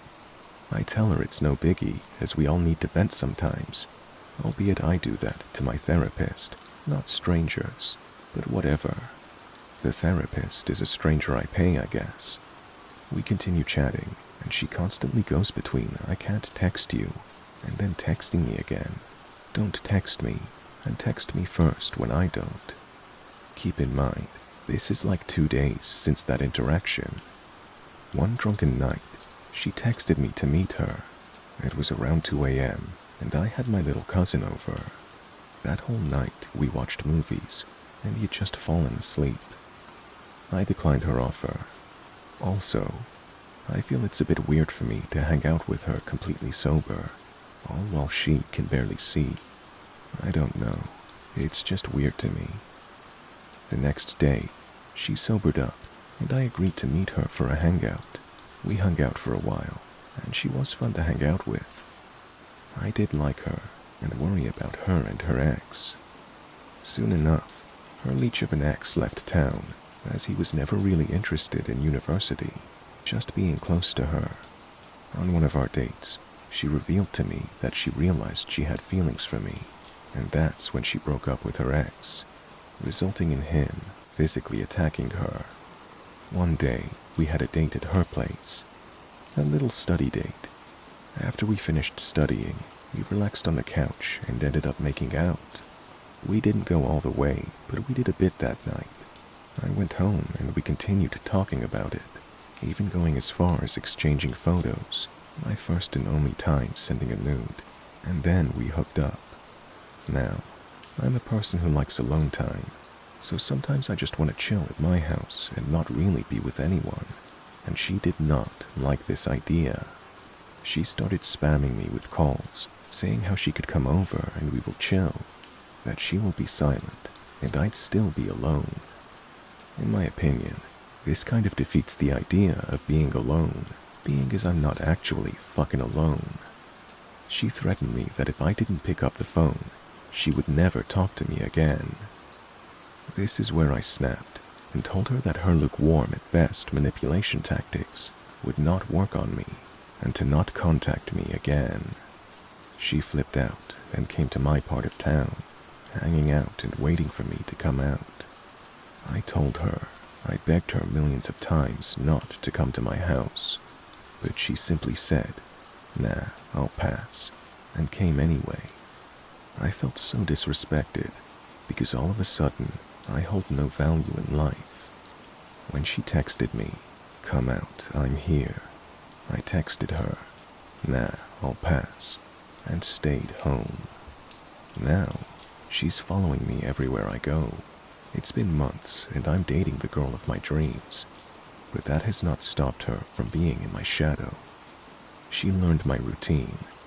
When I go to the gym, when I'm at practice, and whatever else, and she never fails to show up or drive past where I'm at. My stepbrother reviewed the security footage from our house, and we counted her car driving past my house at least 14 times in a day. I still get texts from her on the daily, even though she's blocked. She gets wasted and spams me with messages on WhatsApp that she then deletes. My girlfriend is absolutely livid with this chick, as she would not leave me the fuck alone. I don't fear for my life, but I have warned my friends that if I die, It would not be an accident or a suicide. She's in my shadow. I constantly have to check my 6 to see if she's behind me. As much as I hoped I wouldn't have to update ever again, deep down, I knew that it wasn't true. For the past 3 months, until the 25th of September, my girlfriend and I, together with my younger brother, went to Germany for one of our relatives' weddings. Here, my girlfriend met my dad and my older brother who lives in the States, and overall, in these 3 months, I had no worries about Jane, as well as no contact with her. Well, the 25th rolls around, and the 3 of us land back in South Africa. My stepdad picked us up, and we went back to my house for lunch, and then I drove my girlfriend back to her house. I was rather exhausted from the flight, so her and I took a nap at her place. We got up at around 7, and she started getting ready for the night out. At 9, we sat in this one pub with 3 of my friends, and my best friend snapped a picture of me, posting it on his story with the caption, "The boys back in town," together with the bald eagle and burger emojis. Well, not even 2 minutes later, Jane walks into the pub. We brushed it off as a coincidence, as she does not follow him on Instagram, but we later realized that one of her friends does. We ignored her as we continued drinking. I don't know if she was staring toward us or not, as I specifically instructed everyone not to look in her direction. Overall, it was a fun night out. Fast forward to the 27th. My friends and I packed my truck as we planned to spend 2 days at Dragon's Peak, a mountain roughly 2 hours from town. I asked my girlfriend if she was willing to come, but she said she had plans with her girls, so she stayed in town. Well, my girlfriend went into town, and into the pub we usually chill at, and she sat behind the bar as one of her girls works there, and they wanted to include everyone in the hangout.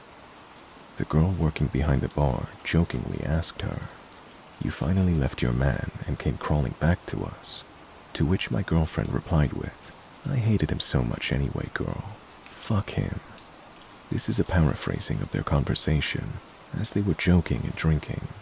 They kept joking about us breaking up and my girlfriend meeting her friends again, but they didn't realize that Sam, one of Jane's friends, was there, listening to them.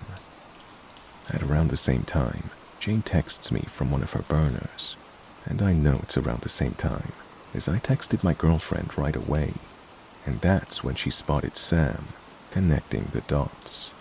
Jane asked me to meet up, at least for 15 minutes now that I don't have a girlfriend anymore. I asked her what she was talking about, and Jane sent me a text saying, "Aubrey is embarrassing you at the pub right now, telling everyone how much she hates you, how you're the worst person to have ever been born, and how you should go to hell." I thanked Jane for the heads up and told her that I will no longer be replying to her texts. She starts maniacally texting me even more, begging me to meet for at least 15 minutes, and that she will get over me. She will stop thinking about me, but how she needs to see me in person in order for her to fully move on. I told her I wasn't in town, and she texted me something that fully made me want to get on a plane and move back to the States. She texted, "Where the fuck are you? I watched you having rugby practice this morning."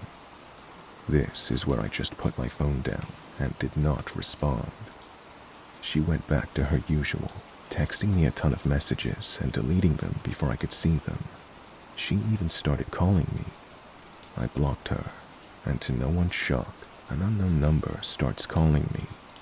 I block her again, and I started getting phone calls from no caller ID. I knew it was her, and that's a way to bypass being blocked. I turned off my phone and texted Aubrey what happened from my friend's phone, telling her to contact me there if something happened. On the 29th, I went back into town and I changed my phone number. Now, on the 1st of October 2024, I still haven't had any contact with Jane. My phone has been quiet, but I did see her car parked at the gym parking lot, so I didn't go to my usual gym today. Instead, I paid for 1 day of working out at another gym. My plan is to fully change my gym and to start avoiding the pub, just so she can move on. My family and friends say it's not fair for me to miss out on hanging out with my friends at a place where we've been hanging out for 3 years now, but I really see no other way out. I didn't think I'd be updating so soon. Oh boy, where do I even start with this one? I guess the best thing I should start with is that I brought this whole situation up with my therapist.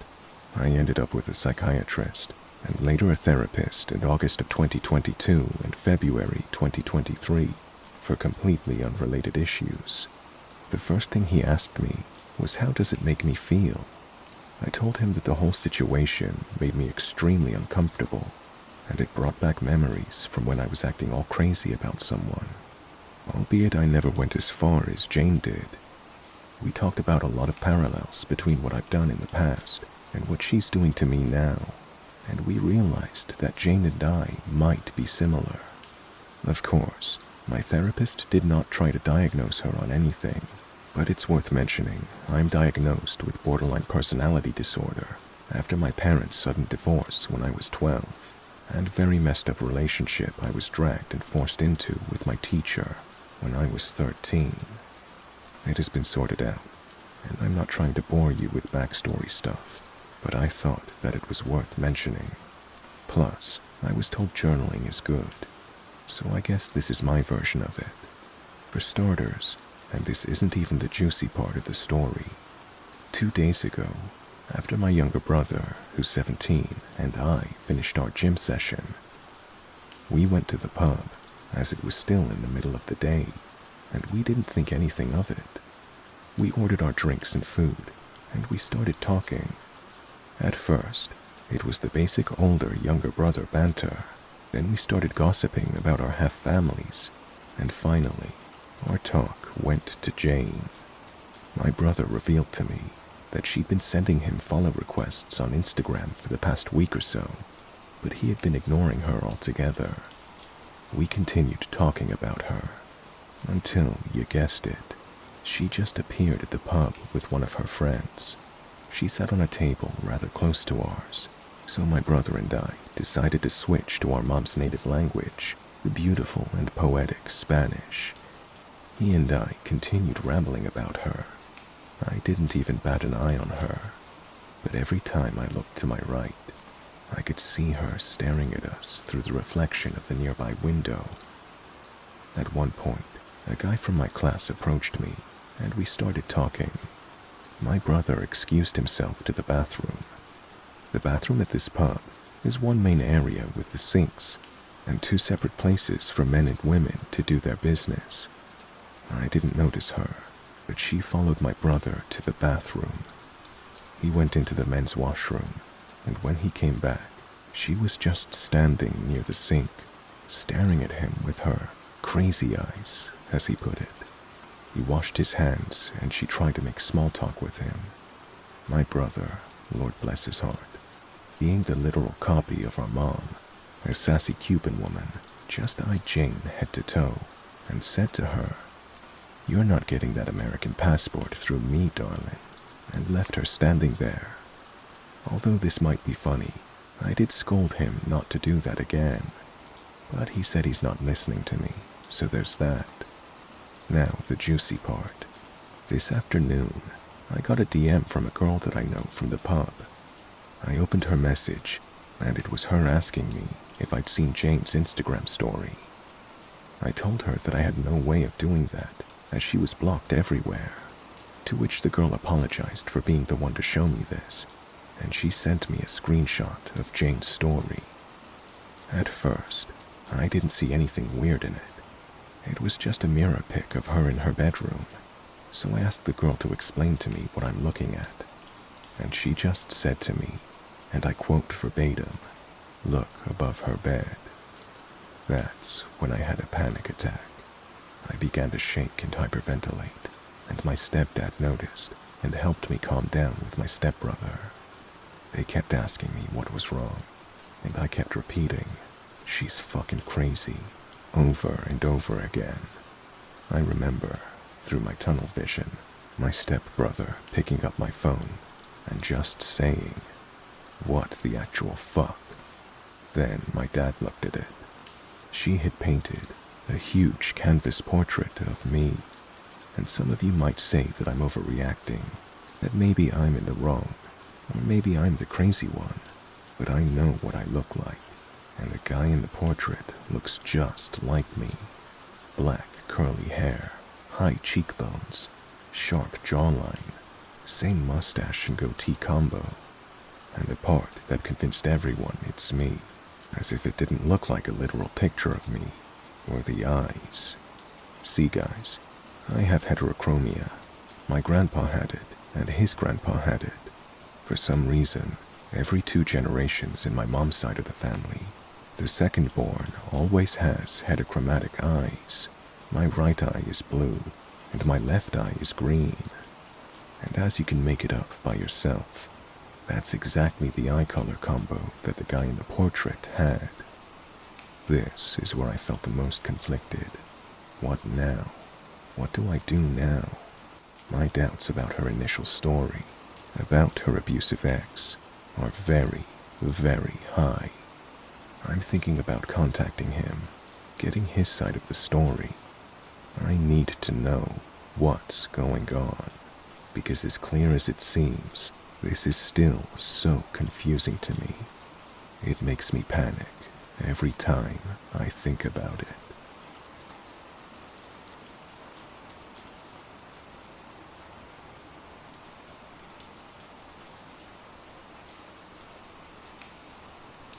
To start off, I look physically female. This happened about a month ago while I was working in London. I'd gone out on a date with a guy and decided to wear these heels I had to test and see how good they would be for walking around the city. To no one's surprise, they were not comfortable at all. So, by the time I get back to the station closest to where I was staying, my feet hurt like hell. So I was walking around kind of slowly since there were blisters for days. So as I'm leaving the station, I'm on the phone with my mom when this guy walks up to me and asks if I'd been drinking. I hadn't been, but I suppose it looked like I could have been since my steps were a bit unsteady due to the uncomfortable shoes. So, generic-looking frat bro wannabe asks me if I'm okay. I tell him I'm sober and that my shoes are just uncomfortable. Now I think that's that, and head toward the stairs that go down into my neighborhood. But as I'm walking, Captain Dipshit decides to try to talk to me once more. I tell him I'm on the phone and to go away, that I don't need help. Does he listen? Of course not. Now something to know about me. I'm pushing 6 feet tall, and with the heels on, I was definitely over 6 foot, so I am by no means a small person. So when I reach the base of the stairs, the idiot, of course, has walked down ahead of me. What does he do when I reach the base of the stairs? He shows me a video of a woman doing something inappropriate to a man, and he tries to hint that I should do that for him. But here is where this absolute dumbass made a mistake. I've dealt with far worse than some jackass on the street, and do have extensive combat experience. So my immediate response to this was to ask him if he had a death wish while giving him my best death stare.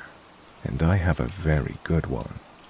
I then told him, "Fuck off, now," and pointed toward the stairs to tell him to go back to the station. The guy was absolutely dumbfounded, but did indeed fuck right off back to the train station, so at least he had the good sense to leave me alone after that. And keep in mind, this all happened while I was on the phone with my mom. It's absolutely astounding to me, the audacity of absolute fuckwits like this. But needless to say, the jackass will probably think twice about harassing random women near the train station now. It doesn't happen often, but I do take joy when I get to show these creeps a lesson, not to think so casually about harassing women. Stay safe, ladies, and remember, don't be polite to these creeps. Be loud, make a scene, act like an absolute crazy person. These assholes are looking for people who will be meek and quiet. Be bold, and know you have just as much right to space as everyone else. Thanks for coming to my TED Talk. As the Halloween season approaches, be the eldritch horrors and spooky specters you were meant to be.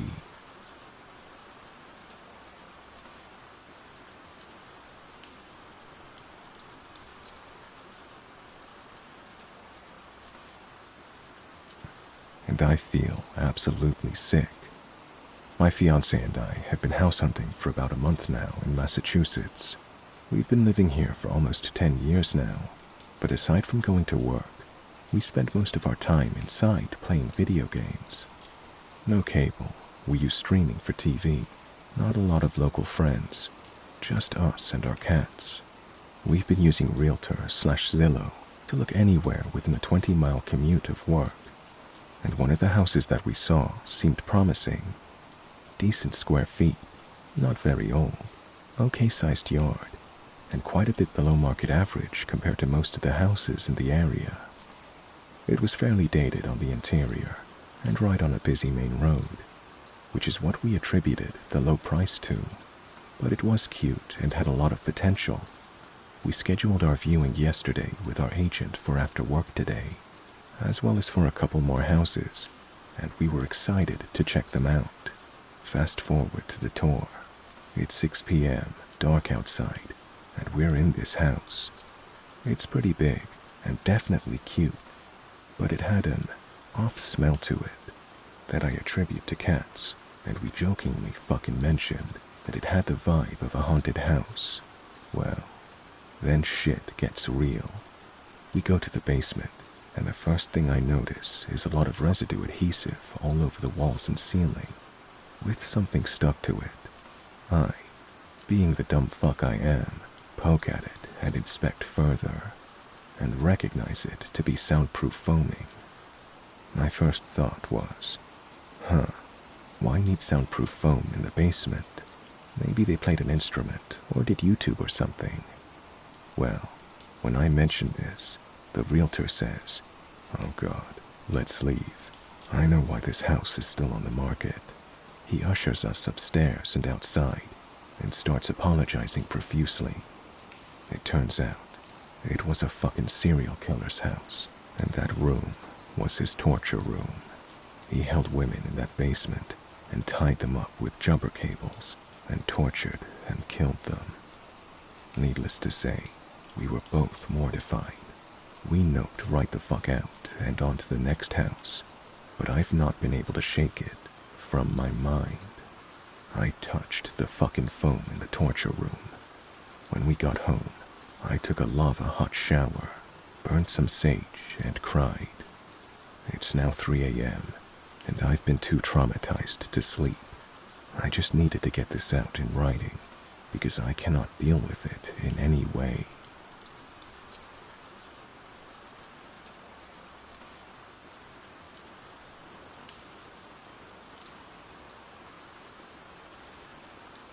Okay, so my friends and I decided to go camping and have some drinks. We were pretty far off in the woods, and there were no houses or other campsites near us, and there was no sign of any other people in the area. We eventually fell asleep for the night. Everybody else was asleep in their tents, and myself and one of my friends fell asleep in hammocks we had up near the dirt road. At one point in the night, probably around 2 to 3 a.m., we both wake up cold because we only had thin blankets, and we start talking and trying to wake up a bit, when out of nowhere, we hear this weird, human-sounding whistle. It didn't scare me at first, because I know there are a lot of animals who could make that kind of noise, especially where we live, central Missouri. But it was strange because it was a two-toned whistle. Think like Negan in The Walking Dead, and we heard it every few seconds. It seemed to get closer every time, until eventually it sounded like it was maybe 20 feet away. At that point, I was really scared, and my friend and I jumped up to start a fire, and heard it once after that. Maybe about 2 to 5 minutes later, on the opposite side of the woods. I did a lot of research the next day, trying to find out if there were any animals that could make that sound, but I couldn't find any that whistled the way that whatever was in the woods did. I'm just wondering if anybody on here knows what kind of animal it might be, or if somebody has any kind of supernatural explanation, because I found plenty about why you shouldn't whistle in the woods at night, but nothing about hearing whistles.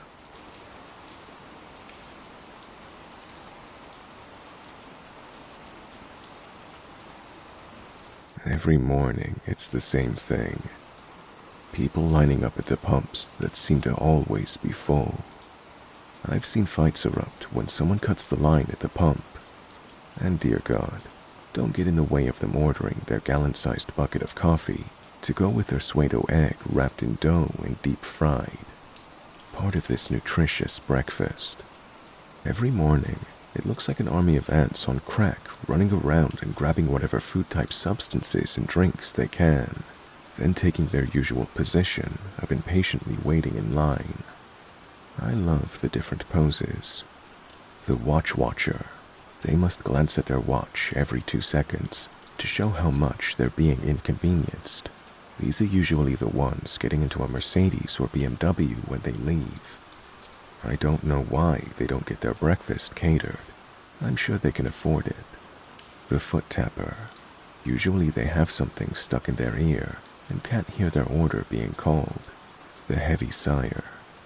Exhales loudly every 3rd time the watch watcher checks the time, and when the foot tapper has to be told to move up in line, as if anyone could hear him over the music that's blaring so loud over the speakers, making it so easy for everyone. Did I happen to mention I work here? Sometimes I wonder why, after the things I've seen. Not just the idiots, but other things, much darker things. But we'll get to that. Every morning I have to deal with these idiots. Is it still called road rage if you feel it in a gas station? As much as I hate them, customers are actually the easiest part of my job. I mean, who wouldn't want to go out in the middle of the night when the temperature is below 0 and the wind is howling to change the bags in the trash cans because it's the appointed time? And who appointed the time, you ask? Why, the manual, of course. The corporate bean counters have done studies and fun focus groups or some nonsense to decide the perfect time of day, or in this case, night, to empty the trash. It's all in the manual. The manual is your friend. The manual is your God. The manual must be obeyed at all costs. That's what the manual says. So, if it's cleaning the toilets, emptying the trash, washing out the coffee makers, the manual tells us exactly when and how to do it. That's a load off my mind. I don't even have to worry about not knowing how to clean a toilet. The manual tells me. What it doesn't tell me is what happens when the power goes out, only at our station every night, exactly at 2:59 a.m., and comes back on at 3:01 a.m. I've seen this so many times. I watch the McDonald's beside us, and their lights never go out. What's even stranger is the security cameras never seem to pick it up. I've reviewed the recordings. No loss of power ever shows. What does happen is somehow the timestamp on the video suddenly shoots from 2:59 a.m. to 3:01 a.m. Like those 2 minutes never existed. The corporate techies call it a glitch and tell me to ignore it. The rest of us don't mention it. Not if we know what's good for us. But I know why it happens. I don't tell anyone for fear of being sent to. Is it corporate who keeps us shaking in terror at the potential of letting outsiders know what happens during those 2 missing minutes every night? Yes and no. It's something much closer, much darker, something that could. I guess the best way to describe it would be to tell the story of Kenny. I know, when I first heard his name, I did the famous line from South Park. Oh no, they killed Kenny. It used to make me chuckle. I don't do that anymore. He started working here around 5 months ago. Wow, Has it really been that long? Anyway, he was just another goofy teenager starting his first job after high school. Not that I was an elder scholar or anything. I only started here a year before Kenny did. He was fun to work with, and we instantly became buddies. We loved to goof off during the night shift. Most nights, it was just us working together. The place was usually dead from midnight until 5. We would rush around to get all of our chores done so we had some free time. More than once, we got into chicken nugget battles, which would have us cleaning up right before the morning rush help came on. We found out exactly where the cameras could and couldn't see, and hid from them while we held our battles. We became so good at it that the night security guys would call and ask us where we were. Yes, the corporate bean counters monitored us day and night. Big Brother was always watching.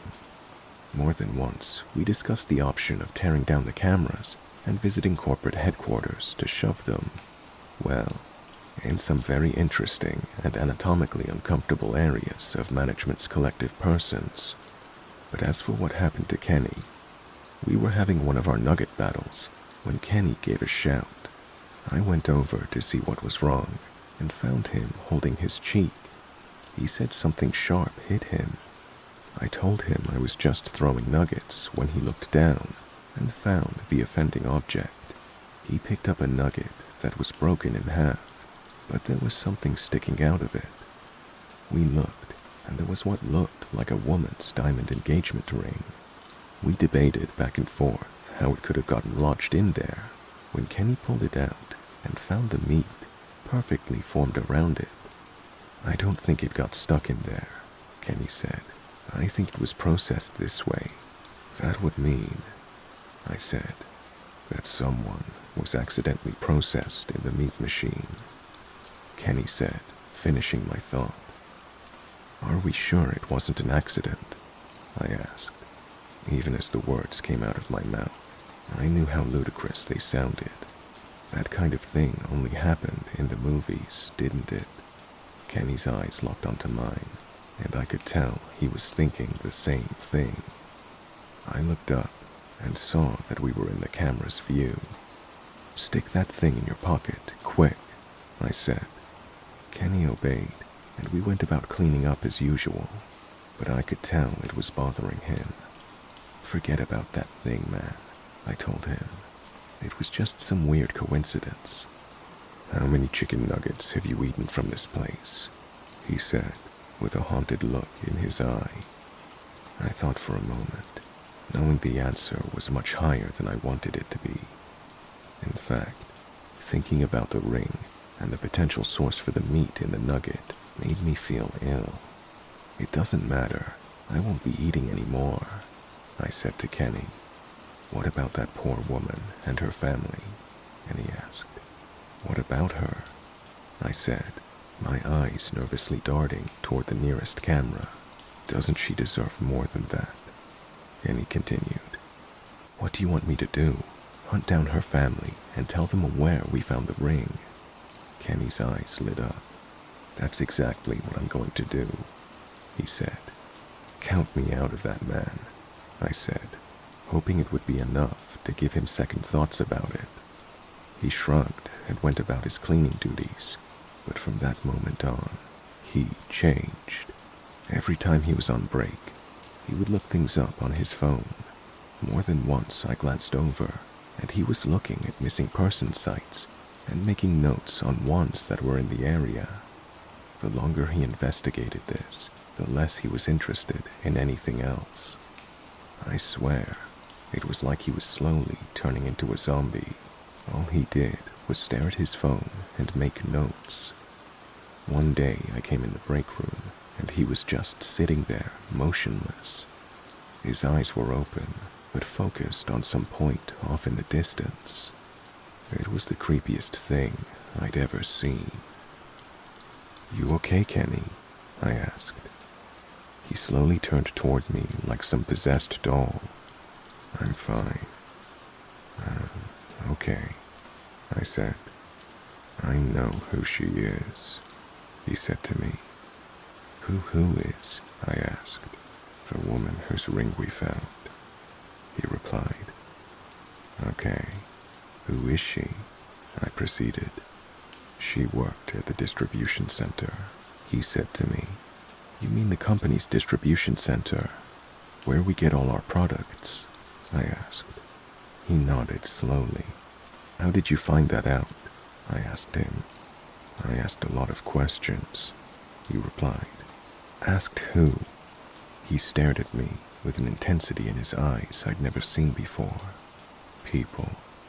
What people? I asked. He turned slowly and looked up at one of the cameras. It's not important, he said, looking away from the camera and resuming his unfocused stare. You okay, man? I asked him. Yeah, I'm fine, he said in a monotone voice. It's just... I waited for a long moment for him to finish his sentence, but he just sat there like someone had hit his pause button. Just what? I said.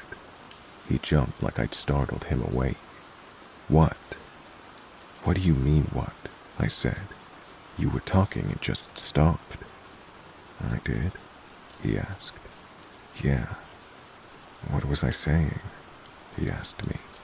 That's what I was trying to find out, I replied. What? He asked. Yeah, I said. Yeah, he questioned. No, what? I said. What?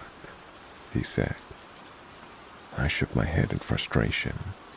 Never mind, I said, walking away, leaving him sitting there staring into space. I couldn't figure out if he was messing with me or if something had happened. Had he really been tracking down where that ring came from? Had he really run across some people who scared him so bad they turned him into this zombie? I decided it was time for some answers. After our shift was over, I followed him home. Only he didn't go home. He drove to the distribution center and parked in a secluded spot outside the fence where his car wouldn't be seen.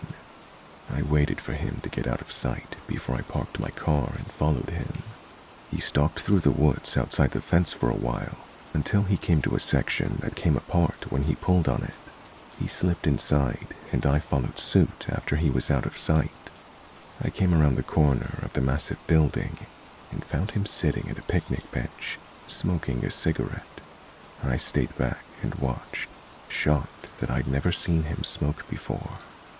I wondered why he would break in here just to smoke a cigarette. The answer came quickly. The door of the warehouse opened and 3 people stepped out.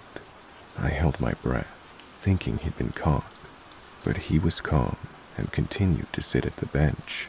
In fact, the people who had come out began talking to him. He even offered one of them a cigarette. It was then I realized they were in the same outfit he was wearing. The company didn't have different uniforms for those who worked at the stations and those who worked in the distribution center. They chatted for a few minutes, then they all got up and went back inside, Kenny included. It was brilliant. He slipped right inside. No fuss, no muss. I figured, what the hell, it worked for Kenny. As I walked up and sat at the same picnic table, I didn't know how long it would be until the next break, so I tried a different approach. I knocked on the door. For a few minutes, no one answered. Each time I knocked, I became more anxious that a security guard would show up and arrest me for trespassing. Finally, after knocking, the door opened. I stepped back when I saw a security guard standing there. I hesitated.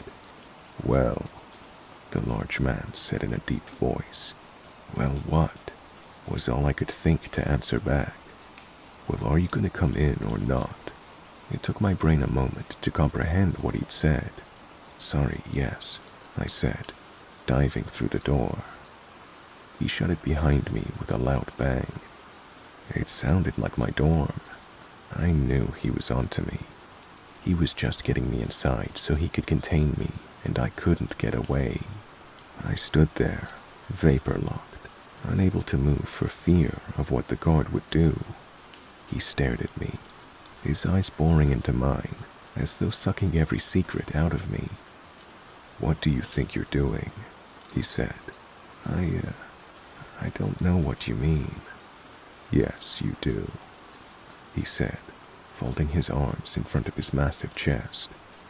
"No, I promise, I don't know anything," I said, hoping my knees wouldn't start knocking. "All right, enough of this," he said. I started to shake. I'd never been to prison. In fact, I'd never gotten in serious trouble in my life. And now here I was, breaking and entering. Even though I didn't really break, I just knocked and entered. I wondered if the judge would take that into account. "You've had your break, now get back to work," he said. I stared at him, dumbfounded. "Excuse me?" "You heard me. The company doesn't pay you to stand around. Get back to work." "Yes, sir," I said, feeling the weight of a prison sentence lift from my shoulders. I took a step, then stopped. "Which way is it to where they process the chicken nuggets?" I asked. The guard rolled his eyes. "Freaking newbies," he muttered. "Follow the red line." He pointed at the floor where several different colored lines ran down the middle of the hallway and disappeared into the distance. "Thanks," I said, quickly following the red line away from him. It led down a long hallway and right up to a large set of double doors that read, "Processing." I looked left and right, but there was no sign of Kenny. I stepped in through the double doors to a huge room full of conveyor belts. I looked around, but it was impossible to tell anyone apart when they were wearing hairnets and face masks. I hadn't made it 2 steps until I heard, "What do you think you're doing?" A woman dressed in a white coat accosted me. "You know you're not supposed to be on the floor without your hairnet and mask on." She shoved a hairnet on my head, then hooked a mask around my ears. "Now, where's your station?" she demanded. I said, my eyes darting around as she watched me impatiently. "How long have you worked here?" she said, seeing my indecision. "First day," I lied. She sighed heavily. "You're not even supposed to be on the floor yet.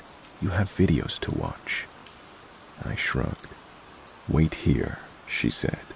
"I'll go find someone to take you upstairs and start your videos." I waited long enough for her to leave the room.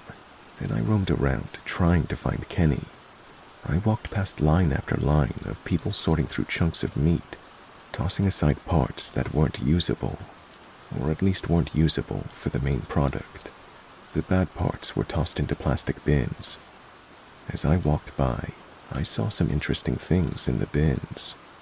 There were little pieces of shiny objects, dark blobs I couldn't identify, rocks, loose change, and I swear I saw a finger. As I passed, the people on the line took a second away from their work to shoot me nasty glances. I guess having someone stare over their shoulder who wasn't a supervisor was taboo. As I walked by, someone grabbed me and pulled me over to the line beside them. "What the hell are you doing here?" Kenny hissed. "Looking for you," I said. "Okay, you found me. Now get out of here," he said, going back to sorting. "Not until you tell me what's going on," I said, standing beside him and sorting pieces of meat. "If I promise to tell you everything later, will you leave?" I hesitated. My curiosity had been piqued. "What the hell is going on here?" I said, tossing a piece of rotten-looking meat into a bin. He sighed. "Later. We can't talk about it now." I grimaced, knowing that he wouldn't let me in on the secret. I glared at him, when suddenly I saw the supervisor come back and look for me. "Promise me we'll talk about this tonight at work," I said. "I promise," Kenny replied. I turned around and walked away from him. She saw me and made a beeline for me. "What were you doing on the line when you haven't been properly trained?" she demanded. Deciding, I replied. Deciding what? This job isn't for me, I said, handing her my hairnet and mask. I quit. She stared at me, jaw hanging open as I stormed off. I glanced back to see her narrowing her eyes in Kenny's direction. I made my way back out to the hallway and followed the red line back to where I'd come into the building. I reached the exit door, and I heard a familiar, deep voice.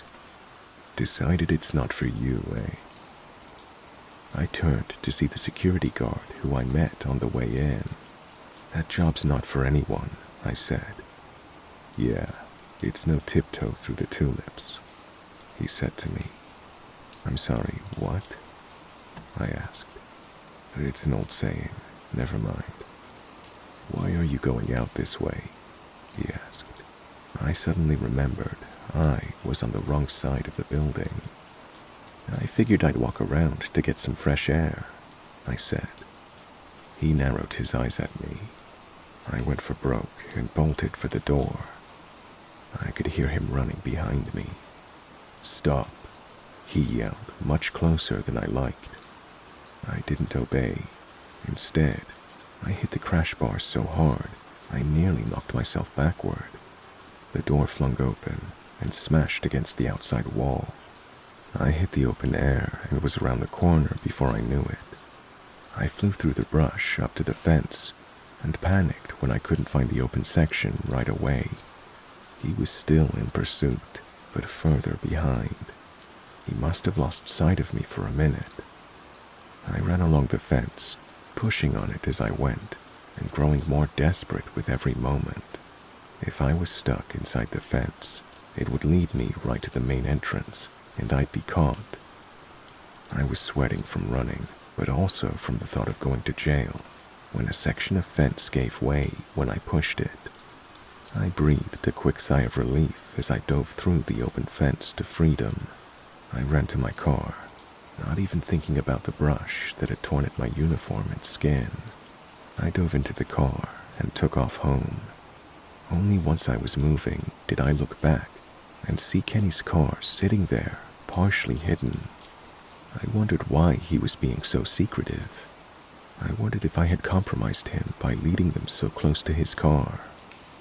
As I drove, my breathing returned to normal, followed by an adrenaline crash. I barely made it home and fell into bed. When I woke, it was dark. I jumped up in a panic, not sure where I was, until I banged my foot off my nightstand and screamed in pain. Once I could breathe again, I leaned over and turned on the light. It bathed the room in an eerie glow that made me think someone was here. I looked at the clock and realized I was late for work. I didn't have time to change, shower, or anything. I just ran out the door and hopped in my car. The drive to work was a blur. I hoped I wouldn't get pulled over. When I got there a half hour late, I got an earful from my supervisor about not calling in to tell him I'd be late. I apologized and went about my nightly routine. This isn't the military, he said as he headed out, but if you show up looking like that again, I'll have to write you up. I wasn't sure what he meant until I went to the bathroom and saw myself. My uniform looked like it had been run through a shredder. There were tears all over the shirt and pants. My narrow escape through the brush had not been kind. I cringed at the thought of dealing with customers, looking like I'd spent the night fighting off wild badgers. In the end, there was nothing I could do. I'd have to get a new uniform to replace this one, and use one of my backups. I came out of the bathroom and nearly ran over Kenny. You ready to spill your guts yet? I asked him. What are you talking about? He said with a blank stare. That's not funny, I said. You promised you'd talk to me tonight. I am talking to you, he replied. You're a real comedian. Now spill it. Spill what? He asked. I'm not laughing, Kenny. Talk to me. He looked at me, and his eyes glazed over. It scared me. Are you okay, man? I asked. I'm fine, he said. Okay, what do you remember about this morning? I questioned. His eyes went a deeper glaze as he fell into a 1,000-yard stare. He didn't say anything for a long moment, and then it was like he woke up from a nap and looked at me. I went home and went to bed. I took a step back from him. No, man, you didn't, I said. I didn't, he replied. You were at the distribution center. Why would I do that? He asked. I tried my best to find any sign he was joking, but I couldn't, and I knew him well enough to tell when he was serious. He was dead serious and believed every word he was saying. You told me you had found something out, I said. What? He questioned. I don't know. You said you would tell me tonight, I responded. His eyes lit up with curiosity. Did I tell you? He asked me. No, I said slowly. I was waiting for you to tell me. I wonder what it was, he said, his eyes becoming unfocused. Okay, man, you're scaring me, I said to him. Just then, there came a beep telling me someone had ordered food. I gotta get that, I said, staring at him as he stood there like a robot trying to figure out an equation. I ran to the kitchen and started preparing the order. When it was nearly done, I saw Kenny come to the register and ring up the customer. Number 38, I called out, setting the bag of food on the counter. I glanced up and froze when I saw who came for the bag. It was the security guard from the distribution center. So this is where you really work, he said, grabbing the bag. He shot me a sinister smile as he walked out. My fear melted, replaced with anger. I ran out the door after him. Hey, I yelled as he reached for his car door. Yeah, he responded. I approached slowly. What did you do to my friend? Who? The cashier, I said, pointing inside to Kenny standing there behind the counter, looking like a statue. The security guard took a long look at him, then got a scared look in his eye. I have to go, he said, ripping his door open and diving inside. What did you do to him? I said, grabbing his car door and holding it open. Get away from me, he said. Tell me first. His eyes darted all around. I can't talk to you, he said, barely opening his lips and staring straight ahead. Why not? His eyes darted up to one of the many security cameras, then back to staring straight ahead. He ripped the door out of my hand, closed it, and roared out of the parking lot. I watched him go, more confused now than ever. I slowly looked around, and for the first time, realized just how many cameras were aimed at the parking lot. I went back inside and did my job for the rest of the night, trying not to let my eyes drift up to any of the cameras. I kept my eye on Kenny too, watching for any stray glances out of character, anything that would tell me he was joking. I didn't see one all night. The longer he went, the more scared I became.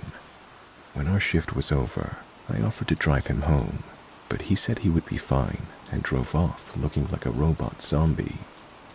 I wondered if he would make it. I tried to sleep that day, but I couldn't get my mind to shut down. It hadn't been 2 weeks since Kenny had found that ring and started his quest for the truth. I got out of bed, having slept maybe an hour, and dragged myself to the bathroom when there was a knock at my door. I answered it, and there stood the security guard. What are you doing here? I said through bleary eyes. Can I come in? He asked. I don't know. Are you going to arrest me for trespassing? I retorted. Should I? He said. I started to close the door. No, I'm going to tell you what happened to your friend. I stopped and reopened the door. He stepped inside, giving the place a quick once-over. "Okay, so what happened?" He asked too many questions. "What do you mean?" I asked. "I've worked at that place for a while now, and one of the things I've learned is you don't ask questions." "I don't get it," I said, confused. "He showed up about a week or so ago. He just blended in and started working on the line. Next thing I know, I'm hearing workers talk about someone causing trouble. I narrowed it down to your friend and tried to talk some sense into him, but he wasn't having it. That day that you pulled your escape act, they pulled him in and had a discussion with him," the security guard continued. "And that's what made him go all zombie on me," I proceeded. "You don't get it," the guard said. "They drugged him." "Excuse me?" "They have this drug they use that slowly eats away your brain until there's nothing left," the security guard continued. "Wait, they're killing him," I said. "That's the way it works," the security guard responded. "But why?" He looked around the room as if searching for something specific. "Do you have an Alexa or any other stuff like that?" "No, just my phone," I replied. "Give it to me." I hesitantly handed him my phone, and he proceeded to remove the battery. "If they find out I'm telling you this, I'll be next." "Telling me what?" "The chickens," he said. "What about them?" I asked. "They aren't chickens." "What the hell are you talking about?" "They have a system. They drive unmarked white vans out into the streets, round up homeless people, and take them to the distribution center. Once they have them there, they give them a much more powerful dose of the drug your friend is on. It kills their brains within hours. Then they process what's left." I stared at him for a long time. "So you're saying the chicken nuggets," I began, "aren't chicken?" He finished. I ran to the bathroom and vomited in the toilet. When I came back out, he hadn't moved. "This can't be real," I said. "That's horror movie stuff. You might be surprised how much stuff you see in movies that's secretly real." "So you're saying my friend was poisoned?" I asked. He nodded, because he asked too many questions. He nodded again. "Then why is he still alive?" I asked. "I don't know. Maybe as a warning to you," the security guard told me. "Me?"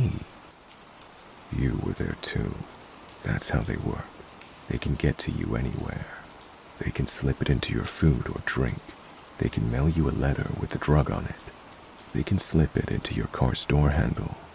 It isn't just street people they grab. Protesters, whistleblowers, anyone who threaten their business. Do you know how many people disappear in this city every day?" the security guard continued. "No," I replied. "Let's just say they process a lot of chicken."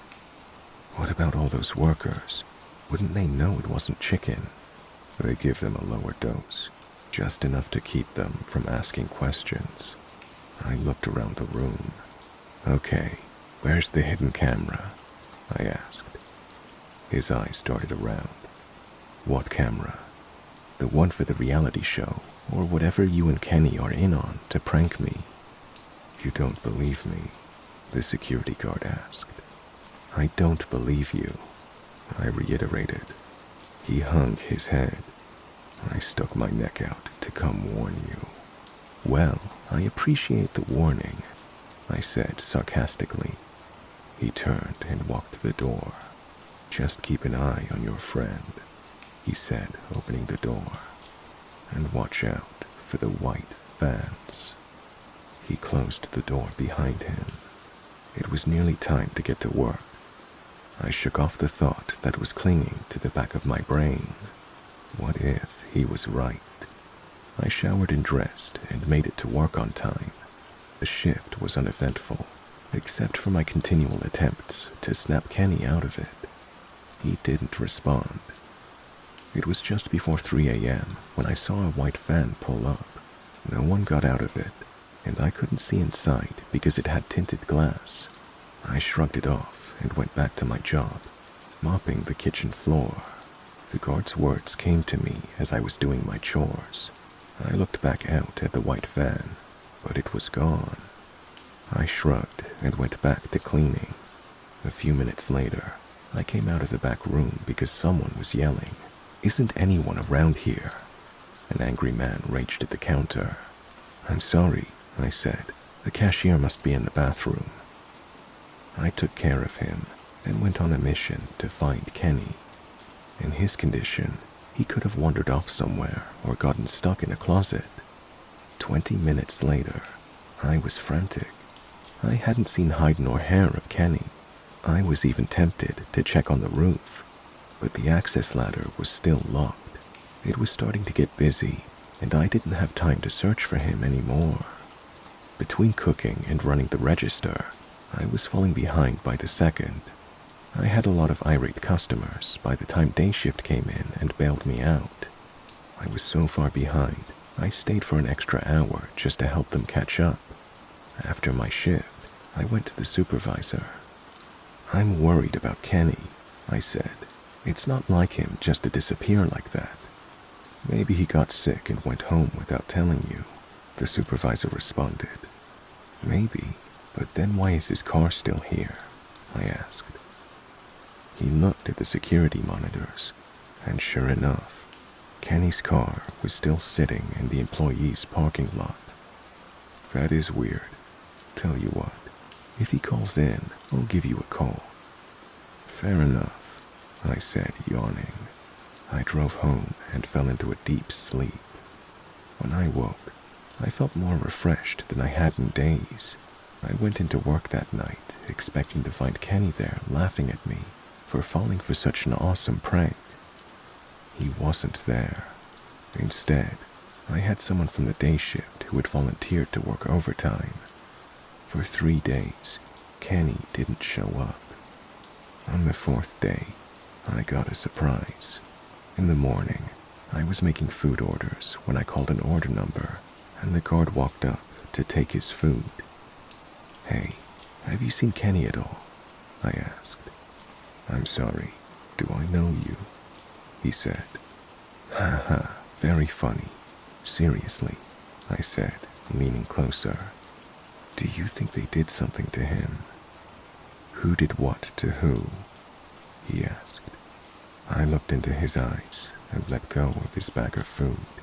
He had the same vacant stare Kenny did just before he disappeared. "You have a good day now," he said with a smile before walking out. I suddenly felt surrounded and alone at the same time. I glanced up at one of the cameras as its mechanical eyes stared back at me. I stopped questioning what happened to Kenny. Deep down, I knew. They towed his car out of the lot. I don't know where it went to. Maybe there's a corporate car crusher for the vehicles of their victims. The worst part is they continue to get away with it. I wish there was some way I could prove what I know, but I can't. Without going into the distribution center and getting evidence, I've got nothing. I keep coming to work for some reason. I've started looking for another job.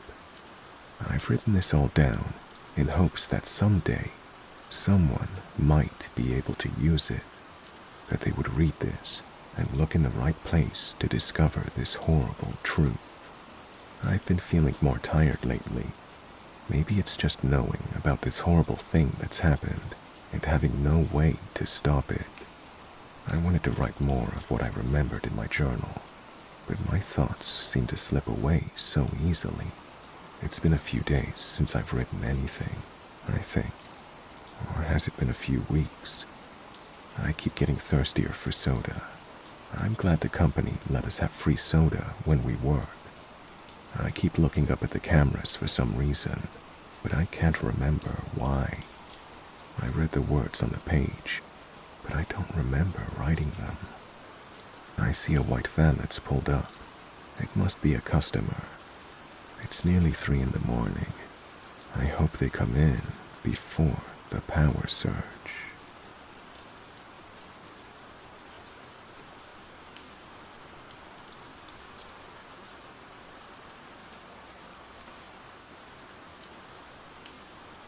So this happened a few years ago, but it stuck with me because of how weird and scary it was. So every year for the past few years, my parents have been going on a week-long anniversary trip, leaving me home alone. I was 20, so it was more than an appropriate age. Well, this time around, some weird shit happened the first day that they were gone, and then this happened the night before they were supposed to come home. The first day they were gone, a guy came to the door to drop something off in the morning, but I didn't want to answer it as it was a stranger, and I thought he'd just leave it at the door like usual.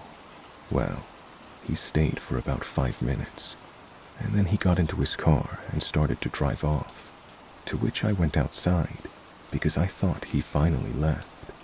This man got out of his car, leaving it in the middle of the road, just to give me my package that I didn't have to sign for at all.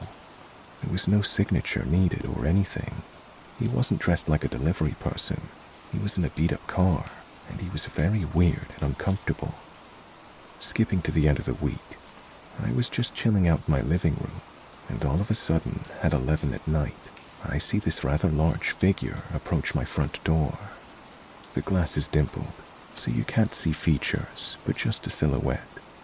And this figure starts banging on my door, and he did it for like a minute straight. He stands there and doesn't leave for probably 10 minutes, and in that time, beats on the door a few times over. Luckily, my sister and her family live not even a mile away from me, so I call them, and her husband comes to get me. By this time, I'm in full panic mode, and I realize that my dogs are in the backyard.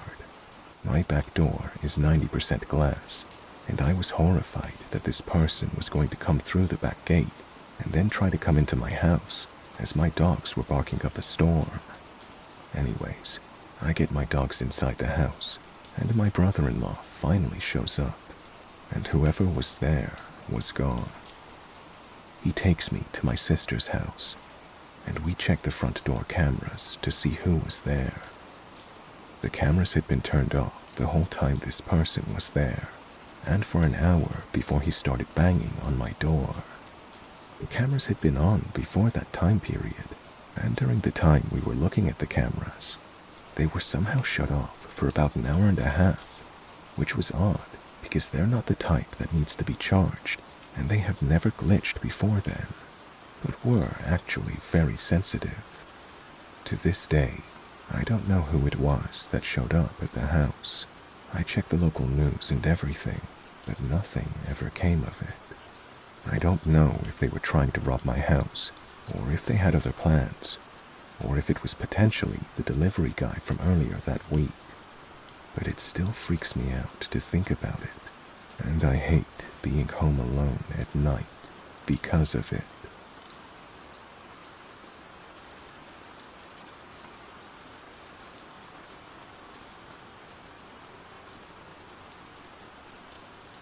In 2012, I had suffered a stroke that killed me.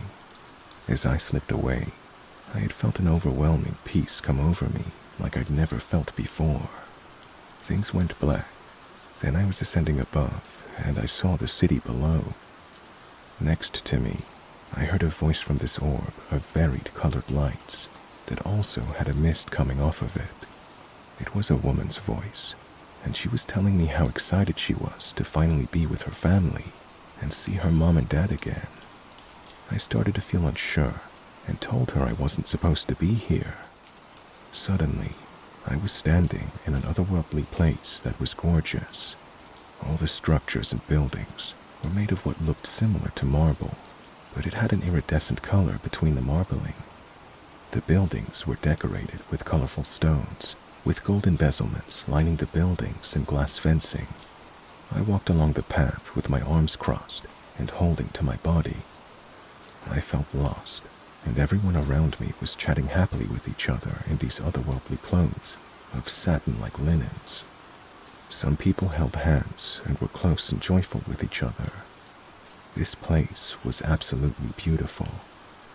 I came upon an old man who was sitting near a tree and what seemed to be teaching a class with people surrounding him. Some were sitting and others were standing. He called me over to join him. He was teaching the lessons of what life is supposed to be on Earth, what it was originally supposed to be, and how humans were supposed to be caring for the world and the inhabitants on it. But materialism had gotten in the way, among other things. I felt an overwhelming knowledge come over me as he continued to teach this class about the world, the universe, life and death. Everyone began to surround me, and the old man put his hand on my shoulder and he said, "It's not your time yet. You will know when it is."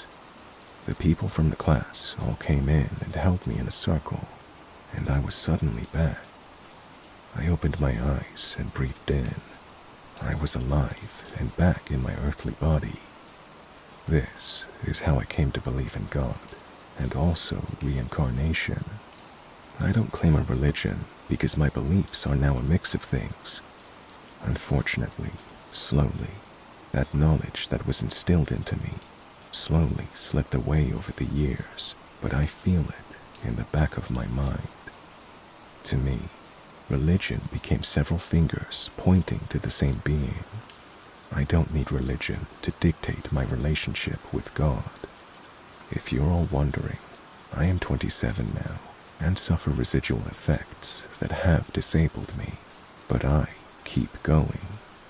My body may not work properly, but my brain still does, and I focus on expanding my knowledge in various areas.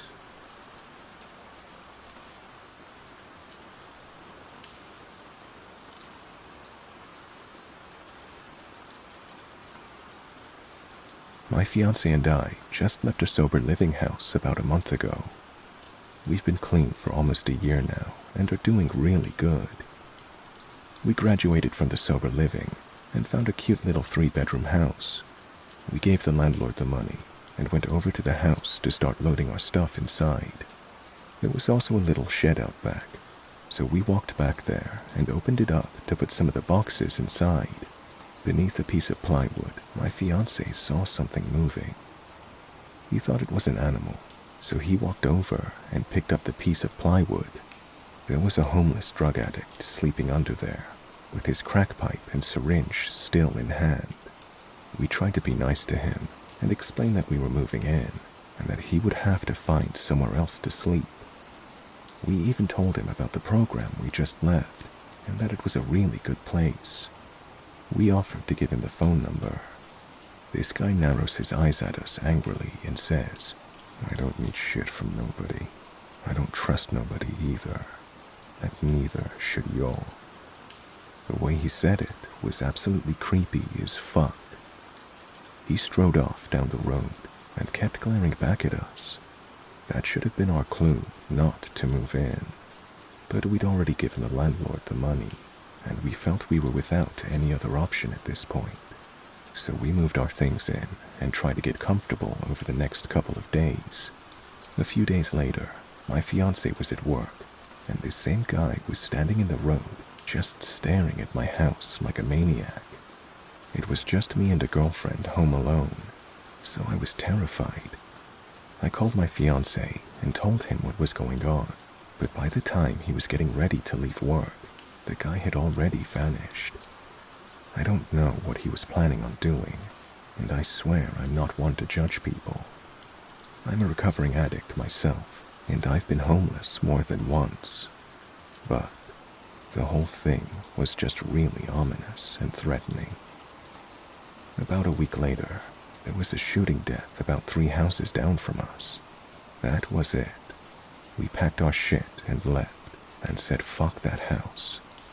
I don't know who was involved in the shooting, but after we packed up our shit and left, a friend of mine was telling me that the guy we found in our shed was also convicted of sexual assault, and that he had just been released from prison, and that's why he was homeless. Needless to say, I don't want to ever meet that guy again. nor will I ever go back to that neighborhood. We moved 2 hours away and are staying with my mom.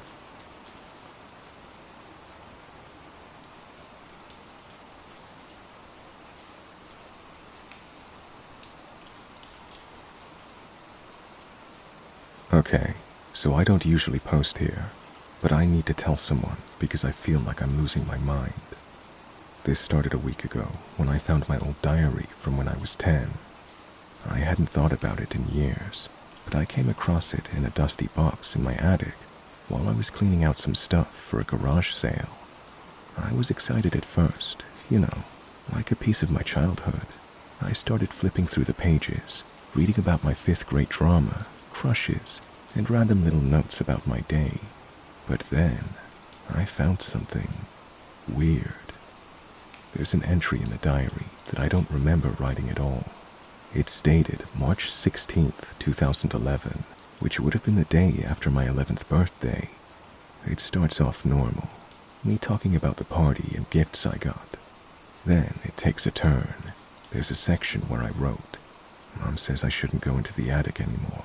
She says it's not safe, but I keep hearing whispers up there. Last night, they called my name." I froze when I read that. I didn't remember anything like that happening. But the writing was mine, or at least it looked like it. After that entry, the diary goes back to being normal, talking about school and friends. I tried to brush it off as a weird childhood memory, or maybe my imagination running wild. But then things started happening around the house. Little things at first. I'd hear creaks in the attic above my room at night. I figured it was just the house settling. But then I heard footsteps. Slow, deliberate footsteps. 2 nights ago, it got worse. I woke up around 2 a.m. to the sound of something moving upstairs. Not just footsteps, but dragging. Like something heavy was being pulled across the floor. My heart was pounding, but I forced myself to go up there and check. When I opened the attic door, the dragging stopped, but the air felt thick, like someone was watching me. Yesterday, I decided to read more of the diary. I found another entry that I definitely don't remember writing. It said, "He's in the attic again. He wants me to come back. He says he's lonely, but I don't want to go up there anymore. Mom says it's dangerous, but he keeps calling my name. He knows I'm scared." Here's the thing. My mom never said anything about the attic being dangerous. In fact, we rarely used it when I was a kid. So where did this come from? And who the hell is he? Last night, I woke up to whispers. Not creaks or footsteps this time. Actual whispers. I swear to God, I heard my name, just like in the diary. But when I went to check, the attic was empty. I don't know what to do. I'm starting to feel like I'm losing it. I thought about burning the diary, but something is stopping me. I keep thinking maybe I'll find answers if I keep reading it. But I'm also terrified of what I might find. Has anyone else experienced something like this? Could this be some sort of childhood trauma resurfacing? Or is it possible for an old diary to somehow change? I need advice. Hey everyone, I wanted to share an update since so many of you were invested in my story and offered such great advice. Things have taken a strange turn since my last post, and I feel like I need to process it all. After I found that last eerie diary entry, I didn't sleep well. The whispers continued every night, growing more persistent and unsettling. I kept hearing my name, but I tried to brush it off as my mind playing tricks on me. A couple of nights later, I decided I couldn't keep ignoring what was happening. I figured it was time to face my fears and confront whatever was in the attic. Yes, I know. It's really bad to go to the attic again, and this is how I die in horror movies. I grab the diary and a flashlight and made my way up there, my heart racing the entire time. Once I opened the attic door, the air felt colder and the atmosphere was heavy. I took a deep breath and scanned the room. It was dark, with only the faint beam of my flashlight cutting through the shadows. I had hoped maybe I would find something that would help me understand why I had those strange memories from childhood. As I rummaged through some old boxes, I came across a small, dusty trunk. I opened it, and inside were various childhood items, old toys, school projects, and even some of my old drawings. But then I found something that made my stomach drop. A small, weathered toy figure of a man that looked almost like the creepy figure from my dreams. I didn't remember owning it, but there was something unsettling about it. The moment I touched it, I felt a rush of emotions, fear, sadness, and something else that I couldn't quite place. I dropped it in shock and stumbled backward, accidentally knocking over a stack of boxes. That's when I heard it, the distinct sound of whispering again. I couldn't make out the words, but it was definitely my name being called. Panicking, I bolted out of the attic, slamming the door behind me, and I didn't stop until I was back in my bedroom, heart pounding. That night, I decided to call my mom. I hadn't talked to her about the diary or the experiences I'd been having. I explained everything, and there was a long silence on the line before she responded.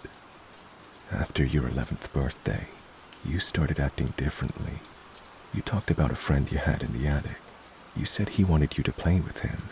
I thought it was just an imaginary friend, but I started hearing strange noises too. Footsteps and whispers coming from upstairs. I became worried and decided to keep you away from the attic. I didn't want to scare you. Hearing this sent chills down my spine. I had completely forgotten about those memories, and now they were flooding back. She said she didn't think it was anything malicious, just strange happenings, but it was unsettling enough for her to decide to leave. I felt a mix of relief and confusion. Maybe I wasn't losing my mind. Maybe there was something to these childhood memories and the diary after all. After I hung up, I felt a sense of clarity, but also lingering dread. For the past few nights, I've been trying to sleep with the diary by my side, hoping it might reveal more about what happened. I still hear the whispers occasionally, but they seem to have faded a bit. I'm thinking about reaching out to someone who specializes in childhood trauma and memory recovery to help me understand everything better. Thank you all for your support. I'll keep you updated if anything else happens.